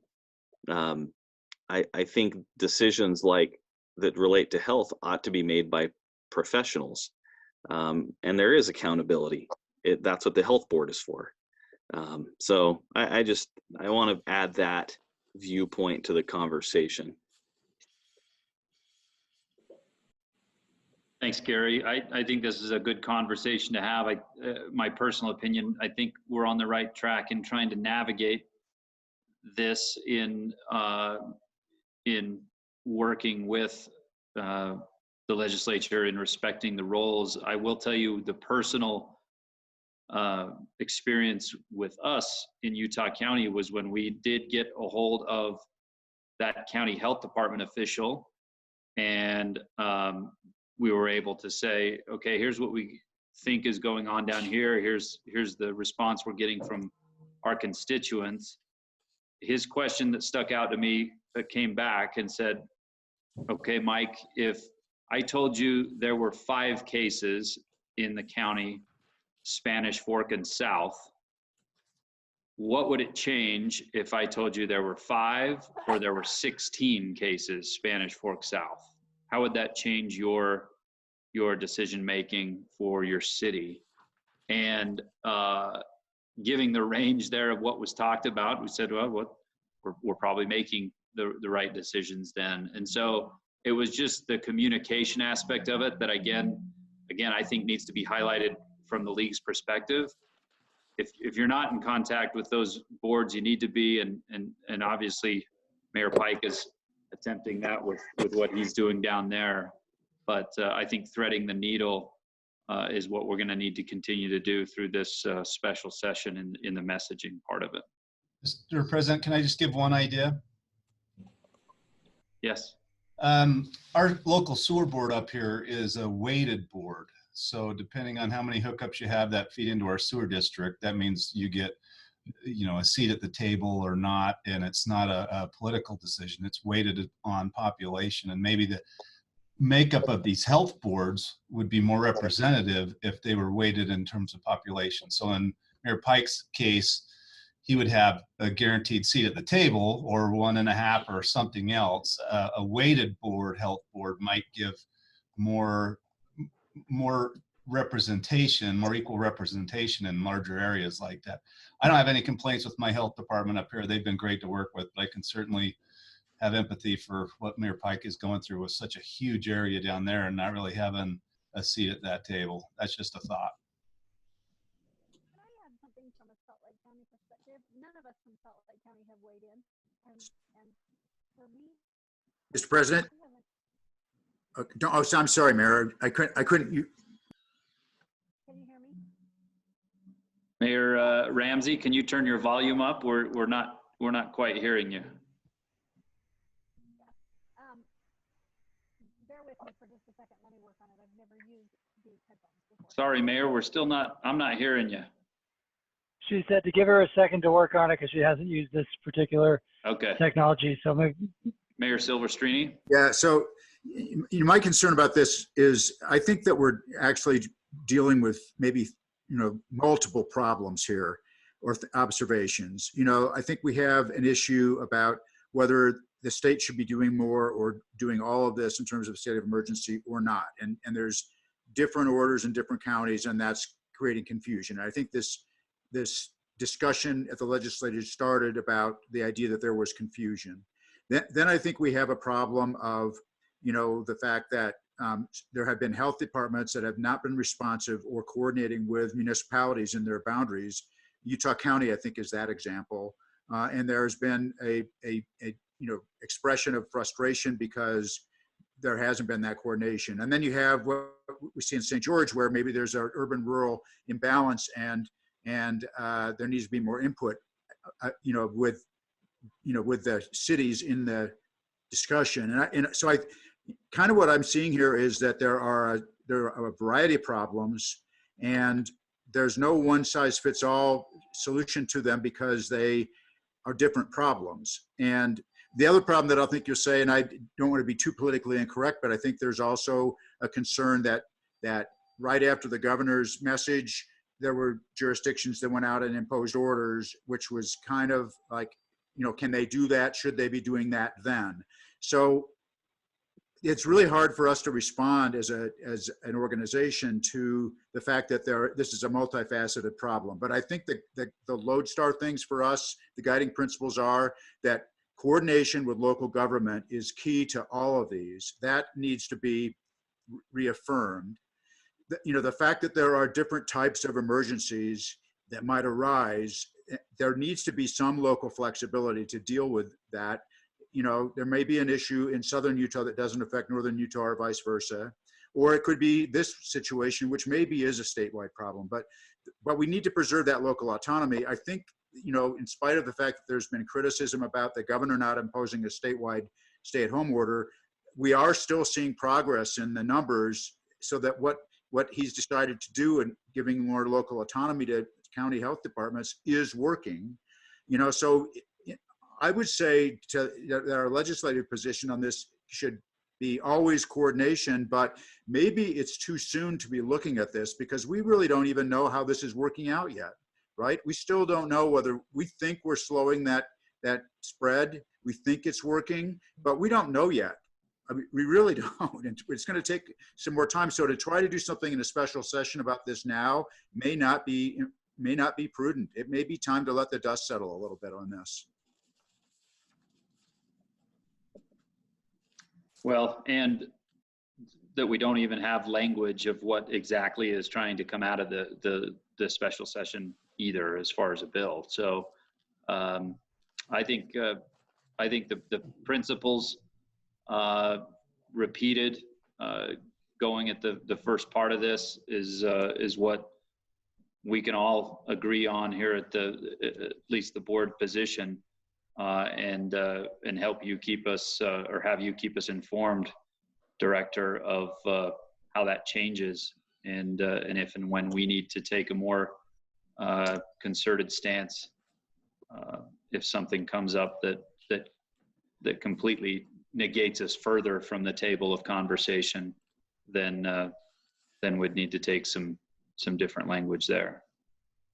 Well, this conversation's been helpful because Representative Hawks does want to chat with Victoria and me this afternoon to give some initial guidance. So hopefully by then we'll have a better sense of what's actually in the bill, and then we can follow up to get your input about what's actually in there. Mayor Silvestrini, I wholeheartedly agree with you about trying to change the framework of emergency response when you're in the middle of an emergency. I think that sends a really bad message to the general public. But the politics here are a battle of the branches, and you see the politics of people trying to exert authority, for better or for worse. So Mayor Ramsey, did you want to chime in? And then President, I recognize the time. We still have a handful of things to get through, so we'll go as fast as we can, but hopefully people can stick with us because we do need to take some motions on the check register and get through a couple more special session items. Mayor Ramsey. Okay, if I may really quick, I'll make it really brief. I agree, Mayor Silvestrini, that timing on this, probably not ideal, but I do recognize that is the intent of the legislature, that they are intending on changing this. If the plan, which we haven't seen yet, but if the plan does come back that taking that authority away from local health departments and putting it in the hands of local authorities, if that is what it spells out, and if that becomes the solid intention of the legislature, I would really concur with a lot of what's been said here, that cities, not only counties, but cities need to have a seat at that table. We do have it kind of unique here in Salt Lake County. I had to look up who even our health board is. We have a weekly meeting with our county mayor and the health department, and they give us information, but we don't have any say in what happens at all. None of us have any say in what happens here in Salt Lake County with what the decisions that the health department makes. And our county mayor works closely with the health department. And I have heard rumor that that's part of the frustration that's being expressed by legislative leadership is that Salt Lake County has had the ability to do some things on their own without doing it as a state or other counties. Anyway, all that aside, if it turns out that they do want to take that authority away from the health department and put it in local elected officials' hands, for the variety of reasons, I do think that we need to make sure that cities are represented at that table, and that might change the makeup of, we have 15 members of our health department here in Salt Lake County. They're all appointed by the mayor. And we do have one, I looked, Mayor Dolly from Holiday does serve on that. I don't even know any of these other 14 people. I've never even heard their names. I don't know who any of them are. So we don't, in Salt Lake County, as cities, as mayors, we don't have any interaction or say in that. We just kind of receive a directive for the most part. We have our own emergency making authority, but we kind of receive a directive here in Salt Lake County. So anyway, my 2 cents, I think that is what they're looking at doing. And if it is, we at least need to make sure cities have a chance to be at the table, so that the situation that Mayor Pike finds himself in, and the situation that Mayor Niehaus has, if she didn't have that really good relationship, things wouldn't have gone the way they have in Moab. Anyway, cities need to be at the table. And if that's what they're trying to do, we need to make sure it's not just counties that get to make that decision. Yes, I'd actually asked a very similar thing, Mayor Ramsey. This is Tasha Lowry, Draper City. I'd asked if we had a seat on the Public Health Board, and Draper doesn't. And I think that would be something we would like to see as well, because we'd been asking for some of that data for a while. You know, we wanted to know how many cases we had in Draper. I think that's important to know. It changes your response, but we just barely got it yesterday, so. Yeah, important things. Perfect. Thank you. Thanks for that discussion. Let's, if we could, let's visit Mayor Mendenhall's, if you saw in her chat, the Housing Stability Assistance Fund. That if the board is open to making a motion there, again, this is language that isn't set in stone, but this is a concept that she's looking for some support from the board to look into further and work with the state on these issues. Does anybody have any questions? President, can I just give a little more context too? Please. And Victoria, jump in here at any second. The executive order expires May 15th, and the executive order has some prohibitions on evictions. And so really what she's looking for is an extension by a couple more weeks, and then having a second period after that to allow some flexibility for people who may not be back at work yet and may not be able to afford to pay their rent yet. Now, ideally, the PPP from the Federal Act will backfill some of those incomes for people so they can pay their rent. But that's that's one of the major issues. Victoria, is there anything you want to add about where Salt Lake is coming from? No, I'm sorry. I'm assuming that the mayor had to jump off. I think that covers it. The other thing that they wondered was they wanted, the order isn't clear about someone who maybe gets COVID but doesn't really show symptoms until the order expires, and so kind of expanding the window of eligibility and what eligibility really means for rental and housing assistance. May I ask a question? This is Jewel. I was just wondering, what about the landlords? How are they protected through all this? I'm sure they're going through some hardships too. So I'm just wondering, if somebody's already hard up as a landlord, then does that mean they just have to eat the cost? Or I guess I'm not really familiar with what landlords are going through right now, but has that been looked at? Yep, it has. So I'm actually representing the league on the housing subgroup. The housing subgroup is a subgroup of the Economic Response Task Force, which includes the Apartment Association, several developers, and others. And this has been a major question, and I see Mayor Fulmer also posted that she has the same question. The good news is in the month of March, you did not see in Utah a large-scale number of people not paying rent. You did see that in other places in the country, but not in Utah. Instead, DWS is expecting, or sorry, when I say March, on April 1st, where people were paying rent. They are expecting a big hit, though, on May 1st, where people won't pay rent. So one of the potential approaches could be ensuring that the landlord is also made whole enough during this transition time so that the landlord can pay the mortgage, and you keep that whole process funded. The housing group has been looking at this. The Bankers Association and the credit unions are also involved in this housing group. What would be helpful for me is, thus far in the housing group, I've been taking more of a keep an eye on it approach, concerned about any sort of action that could be taken to undermine local land use. What Mayor Mendenhall is suggesting is that we take on more of an advocacy role in ensuring there's some flexibility for renters. And frankly, we could, to the point of this question, we could also say, like, let's recognize that by May 15th, when the executive order ends, we're still going to need, in the new normal, some flexibility. That flexibility needs to go both ways to help landlords and tenants. And so what could that flexibility look like? And use what Mayor Mendenhall has outlined here as a starting point for that conversation. I would be comfortable taking that back to the housing group. We have a weekly call, and I could talk through these concepts.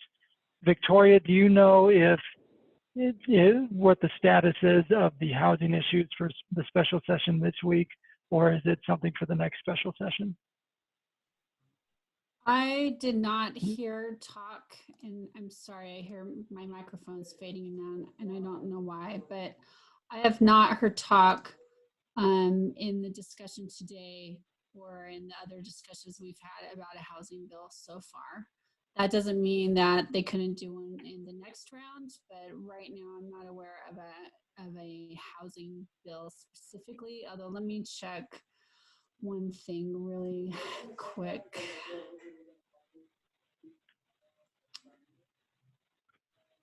So no, I'm not aware of a housing bill. However, they have talked about a bill that's going to implement the governor's plan of economic recovery, moving from the urgent phase to the stabilization phase. That is the clearest details I have about it, and I could envision some sort of housing element in that bill. And again, the housing order currently goes through May 15th, so I could see them saying, let's tackle housing in a couple of weeks. But I think what the mayor was looking for from the board is Salt Lake City wants to lead out on this. I represent the league on that housing group. And so is the board comfortable with me on your behalf bringing up these concepts and seeing where the conversation goes? I think Cameron. Mayor Mendenhall. Go ahead, Jewel. Okay. Mayor Mendenhall. Mayor. Yes, Mayor Mendenhall's off the call, but you can address us. Oh, Mayor Mendenhall, Jim Talbot, Farmington. One of the concerns I have, and it is basically, it goes along with what Jewel was saying, is that I am a developer. I have shopping centers. I have national tenants, and I also have local tenants that are in there. And basically what's happening to the landlord side of that is that they aren't paying rent right now, or they're taking this opportunity that's been afforded them to not pay rent just by saying, hey, I'm not paying my rent. And the landlord, in my opinion, and maybe I don't know all of the rules yet, is left sticking with a mortgage that he still needs to pay on the development. And I would like to see some more effort put in to help in the recovery. You've got these developers that have millions and millions and millions of dollars out in construction and long-term mortgages that are kind of sitting there, I think, in my case, saying, well, you're not paying, where do I go now? And maybe there's an avenue there that I'm just not aware of yet. That's my only comment. Thank you, Mayor Talbot. I appreciate your perspective. Like I said, I was curious about the landlord perspective. I think if there was some sort of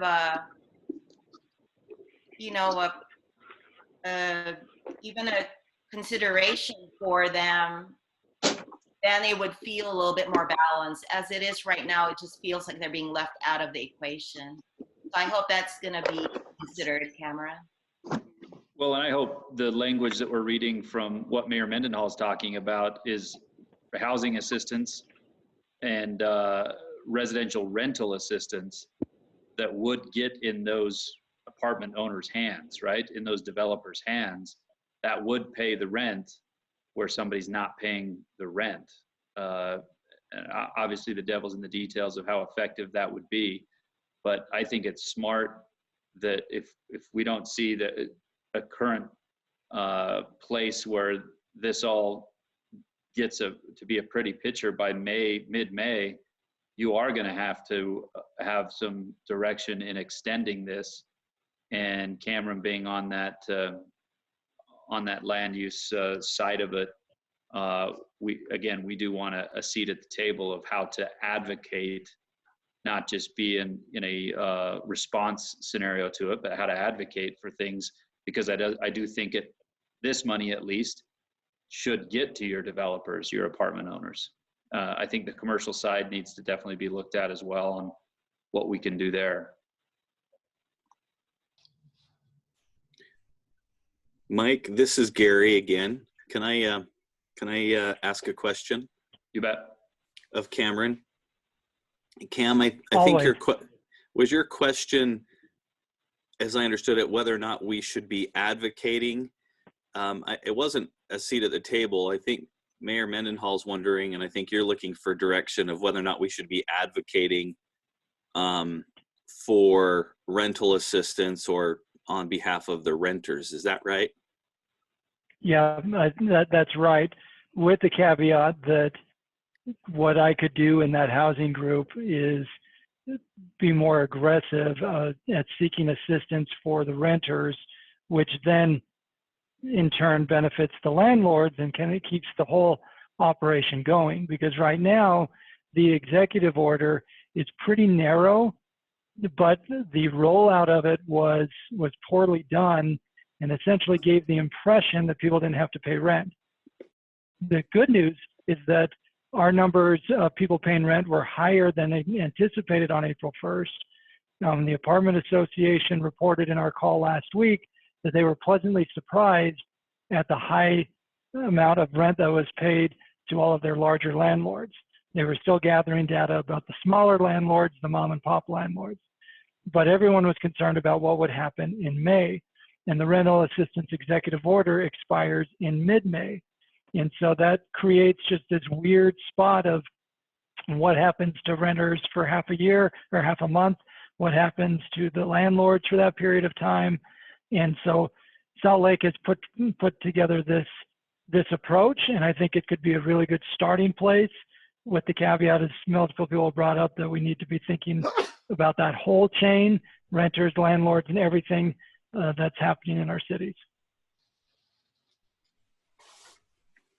Thanks. I guess that would be my caution. I worry about us advocating for one party over another here. As cities, we represent both the landowner, the landlord, and the renter, and I understand it's easier to look more sympathetically at somebody who might be evicted, but I know we have plenty of homeowners who are renting basements and things like that, and it's a big portion of their individual income. Gary, is it fair, and President, maybe this is the motion, is it fair for me as your representative on this housing subgroup to use Salt Lake City's proposal as a starting point, add to it the consistency of helping out all in our community, renter and landlord, and be more aggressive at seeking programs that will help all of them be solvent during this transition? That works for me. I would make that motion, Cameron. I think I think this is something that is going to become urgent next month for a lot of residents or renters in Utah, but I don't think we can overlook the landlords. And particularly a lot of these landlords are taking on hard costs, being utilities, insurance, those sort of things on behalf of the tenants, in addition to their mortgages, which they're dependent upon. So I think a comprehensive look is important, although I do think it's an issue that does have a level of importance. Amen. I second that. Thank you. A motion by Mayor Bierman to that effect. And who seconded? Jeff Young from Richmond. Jeff Young, second. All in favor, say aye. Aye. Aye. Aye. Any opposed? Perfect. Thank you. Perfect. Okay, so President, we've got a couple more special session things. Like I said, it's a brutal week, and we do need your action on the third quarter finances and a couple other of those housekeeping items. So my request is that people stay till 2:10 so we can get through those. Does that work? 2:10, guys. Can we stick to 2:10? Couple more things, Okay. we'll get through it. Yes. Yep. Perfect. 2:15 it is. Okay, so let's go back. Go back to Nick. Will you slide it back to keep going? Keep going. Issue number 3. So what I'd like to do is give Victoria a couple of minutes to give you an update on these two pieces.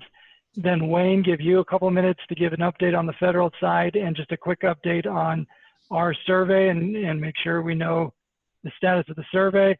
And then Nick will bring it back for those final housekeeping items. And I think that should cover everything that's left on the agenda, except for talking about other legislative issues, which it is what it is. It's a weird time right now. Okay, so on number 3, there's a couple of concepts that have been floating through the rumor mill. This first one, a takings concept. The idea behind it is that if a government entity issues an order that then requires a business to close, for example, the circumstances we're in now, that the government entity would have to pay back the business for that time of closure. When I've heard this concept, and it seems to be coming from the Senate, floated, they have not discussed profits. They've mentioned something that UDOT does, and we're trying to confirm that this actually is something that happens from UDOT. So far, UDOT has said that they're not familiar with it. But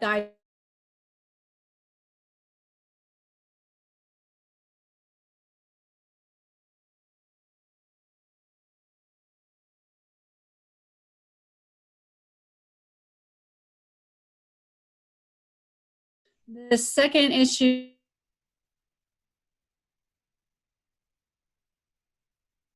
early on, we were hearing that the legislature may be looking at a holiday for sales tax remission. That seems to be dying off a little bit, but it's something we're still concerned about. There are a lot of complicating factors with allowing businesses to basically get a free loan for a while by holding on to their sales tax. I don't think we'll see it in this special session, but we may see it in a future special session.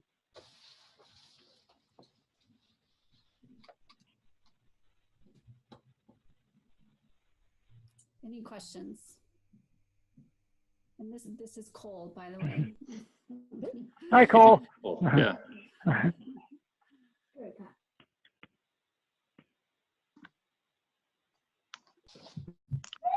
Cameron, any more detail on any of that? They did the one that scared us the most in Spanish Fork was the sales tax holiday. Obviously, I hope that dies a death now and doesn't come back. Yep, it should.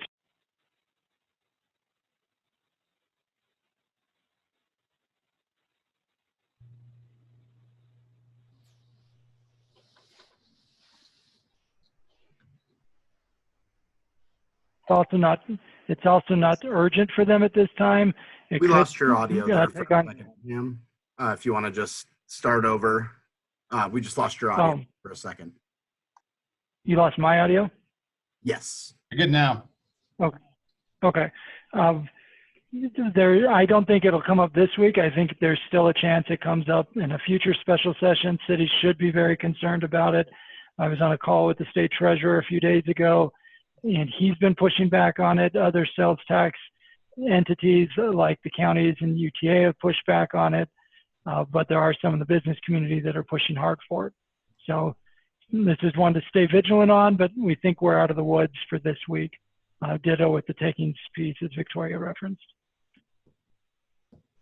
So before I turn it over to Wayne to talk the federal piece and the status of our survey thus far, two other just quick issues. You saw on the slide. Nick, will you go to the next slide? Or actually, go back 2 slides. Nick, will you go back 2 slides? One more slide. Okay, item number 5. We made several urgent requests around timing on grandma, wet signatures, issue on depositing dollars. There have been a couple of issues that have come up since we made those requests. Mayor Pike texted me because he had to step off the call briefly that he wanted to bring up. One was around the restrictions on rainy day funds, and another was around the timing of the tentative budget in May and submitting your budget to the state auditor. Are there any other issues, budgeting or otherwise, that people want to bring up that are time sensitive to be considered for this week? I have one, Cameron. This is Jewel. I was wondering, with the talk that we just had about the dues for ULCT and our cities, since ULCT provides so much support to cities about COVID-19 and our approach to it, is it possible to get emergency funding to cover our dues? We are a public entity, so if we were a nonprofit, we would actually qualify for the CARES Act. We are not, and so there is no way to get any sort of state funding for the dues.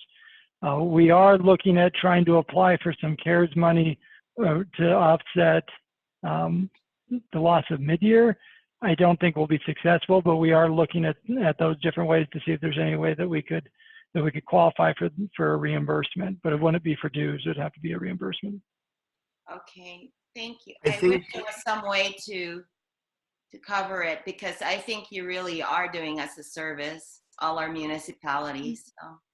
Well, I think Well, thank you, and then keep in mind that the state legislature, there are some in the legislature that would like to see us defunded because it would be one less thorn in their side.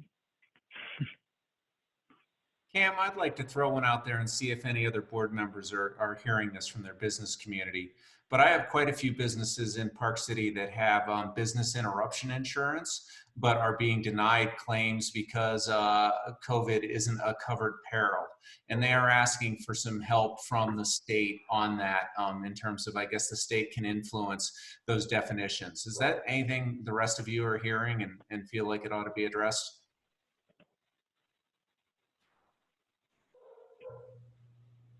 My clients are being denied those claims, Mayor, but they haven't brought up that solution or that pathway of talking to the state about it with me. So, Mayor, this is Wayne. We did have a question similar like that submitted to Senator Romney's office, asking that the federal government could provide insurers money to make sure that, and then allow those claims to go through because most of them have pandemic exclusions. So we have submitted that to Senator Romney's office, and I can follow up to see what his response has been and get it to you.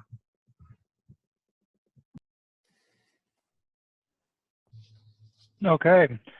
Well, in light of that, Wayne, speaking of Senator Romney, will you give a quick update? Nick, you actually have slides in 2 different spots now. So Wayne will tell you if he wants the federal update, and that's going to be further down the chain down the slides, or if he wants the high-level overview of the survey, and that's further up on the slides. We're Now doing let's go ahead. Oh. Slide over here, so I'll go either way. Yeah, if you can just jump up to the survey, and I'll touch that really quickly, and then we can go to the federal update. On April 3rd, we sent out a survey in Friday Facts asking for everyone to fill out. It's a 3-part survey. The first part is what are the direct costs to you as municipalities because of COVID-19? We're collecting this information so we can make a strong argument to the state and how they should share those CARES dollars, as well as make any arguments that we need to with the federal delegation about a potential forced stimulus package. Yeah, Nick, if you could just jump to the fiscal impact on cities. No, Nick, going the other way. Yeah, keep going. It's before the special session. So yep, there you go. Right now, we've had 35 responses to this survey, kind of a splattering from 3rd class to 5th class to towns. We do need additional 2nd class cities to respond. But if your municipality has not responded to the survey yet, if you could encourage them to do that, and I can let you know if you have or have not responded to it. So as you can see, as far as the direct costs, 86% of them, of municipalities, are tracking these direct costs. Right now, we're at, of those 35 that have responded, it's about $7 million in direct costs. The smallest amount being $20, the highest impact being 3.2. The highest ranked area of costs are your personnel. We also asked a question about potential sales tax revenue loss. For those 35 cities, you can see that it's about $40 million. And again, this information is very helpful in helping us argue for the share of the CARES dollars, so we can demonstrate the full impact. The second part of the survey is we're trying to help municipalities determine what they should do going into this next business year or fiscal year in creating their budgets. So you can see there's some results. We've asked a question about what percentage of sales tax revenue are you expecting?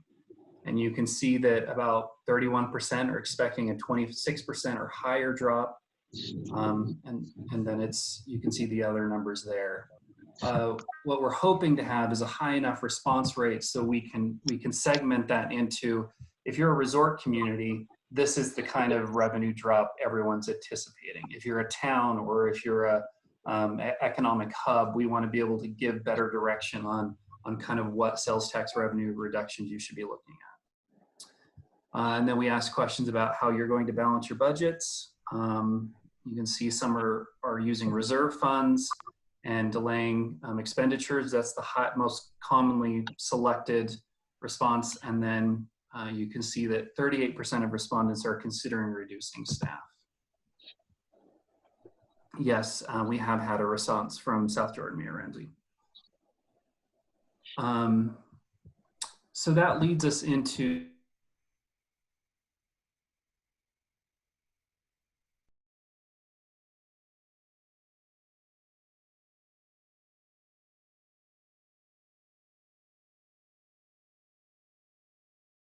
the third section is from USU and their extension department.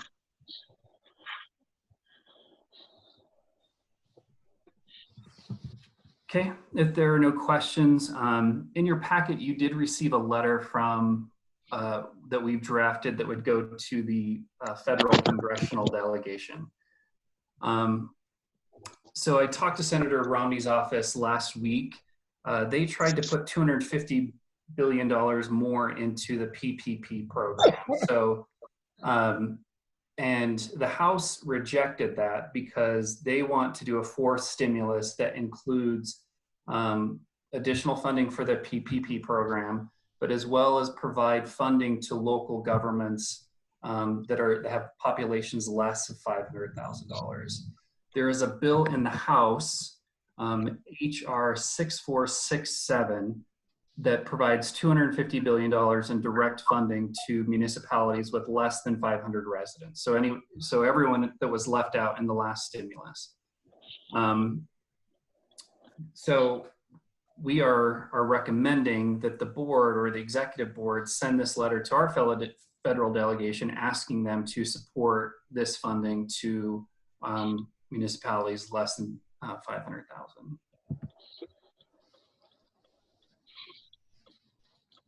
Any question about that letter? Changes?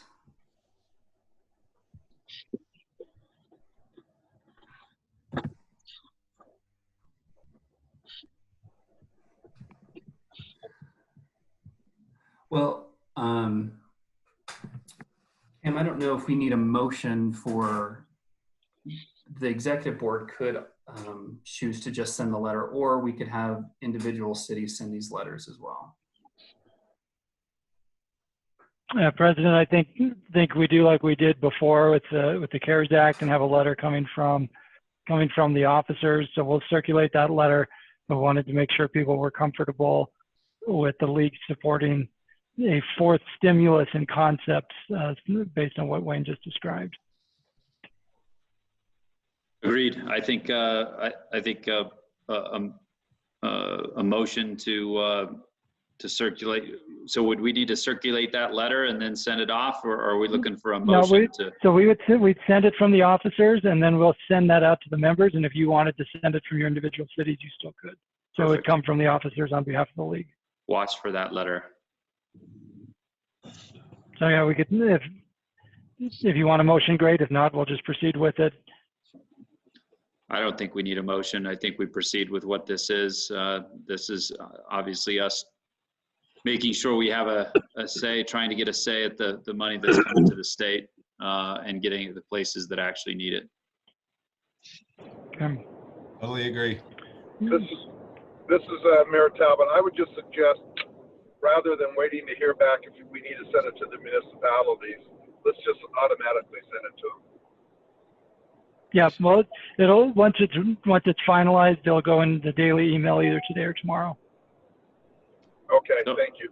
So I'd make sure that when that comes out to you and we have our meetings in the next, your city meetings in the next week or so, bring that up, print it off, make sure your citizens know that your city is directly involved with federal advocacy in the money that they will obviously be coming to the state, and what's that going to do for your community. So make sure that's part of your communication out to your residents.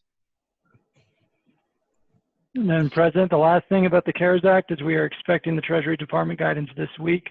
They opened their portal during this meeting, but they have not yet issued the guidance.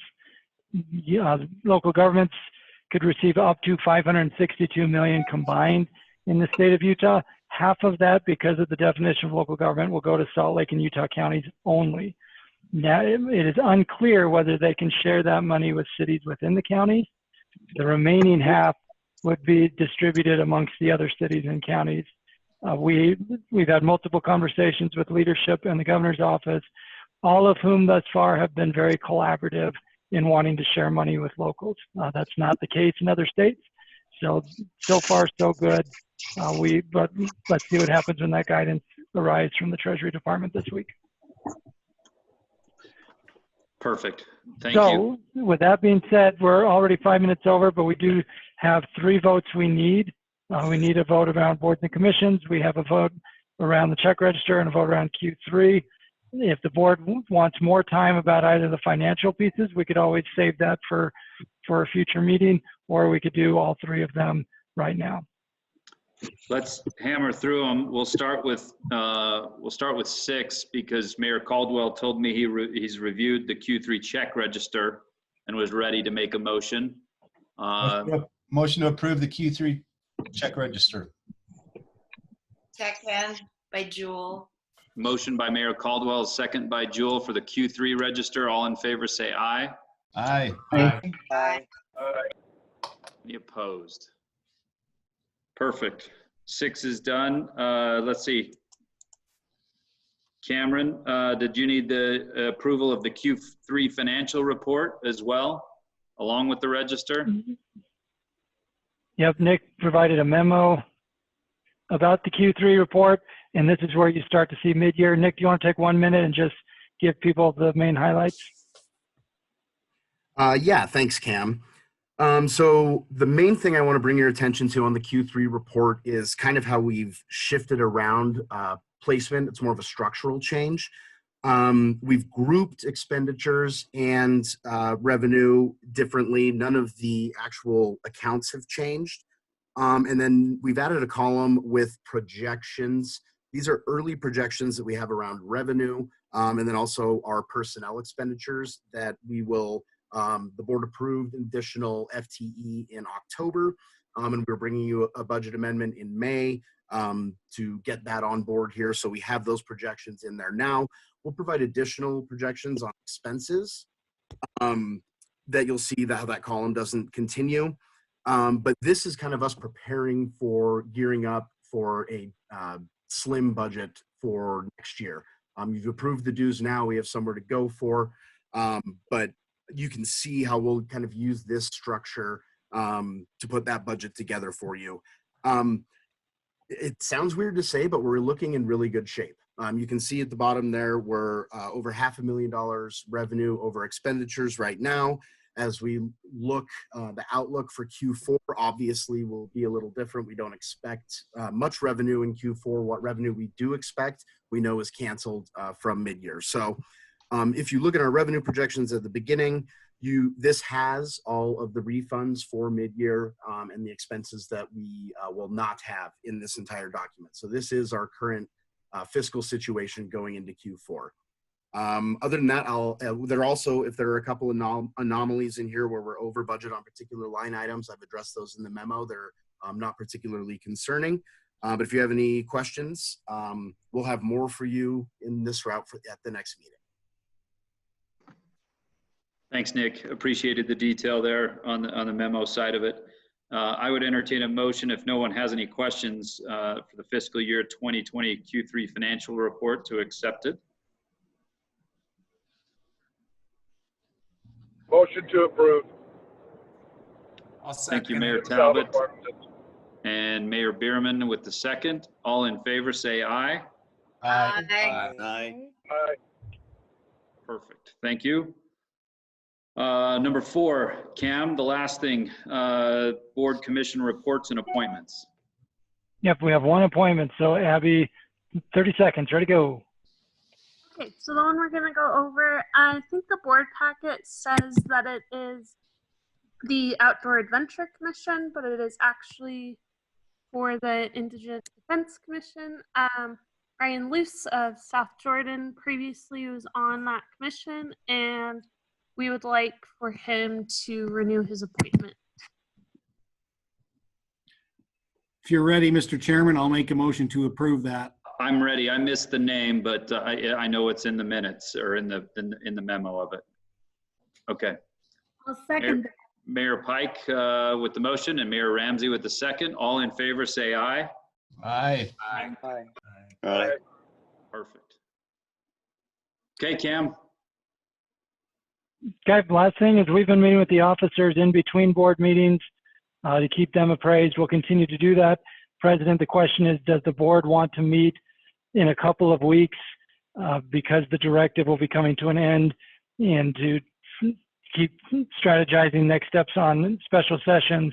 So that would mean one more meeting between now and the May 18th currently scheduled meeting. Or do you just want the full board to meet on May 18th and defer to the officers to work with staff as we plow through these special sessions?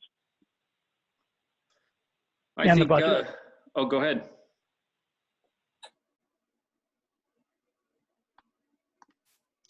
I think it would be wise if we met before May 18th as a board. It's going to be a meeting like this again. You're going to see a lot of moving parts come out of this special session. I don't know what your city calendars are like to meet before May 18th, but that would put us somewhere in the, in the first week of May. Does anybody have a preference of that first week in May? We probably have some Tuesday, Wednesday council meetings. Or the last week in April, because that will be the week where decisions are being made about what happens after the directive. So I would think the week of the 27th, I think, would be a better week for a check-in on special session, next steps on the directive and all those pieces, plus a check-in on the budget. Check-in on Monday, the 27th, or Wednesday, the 29th. Any preference from the board? President, it's all Groundhog Day at this point. I'll take either.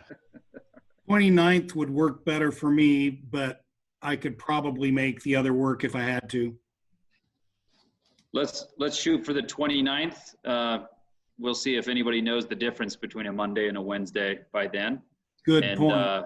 Cameron, do you want to try to do this noon meeting again? Is that all right? Okay. Okay, plan on the 29th at noon. We'll have another board meeting to update the budget and with what's coming out of this special session. Thank you, everybody, for joining us today. Thanks for your leadership in your cities and at the state level. Again, this is unprecedented times, and you're leading your communities through it in an awesome way. So reach out if you need anything until then. Motion to adjourn? Motion to adjourn. Okay. Second. Mayor Caldwell and Mayor Pike. Thank you all. Have a nice day. Thank you. Thank you. All right. Thank you, everybody. Thanks, Cameron. Thanks, everyone. Yep, absolutely. See ya.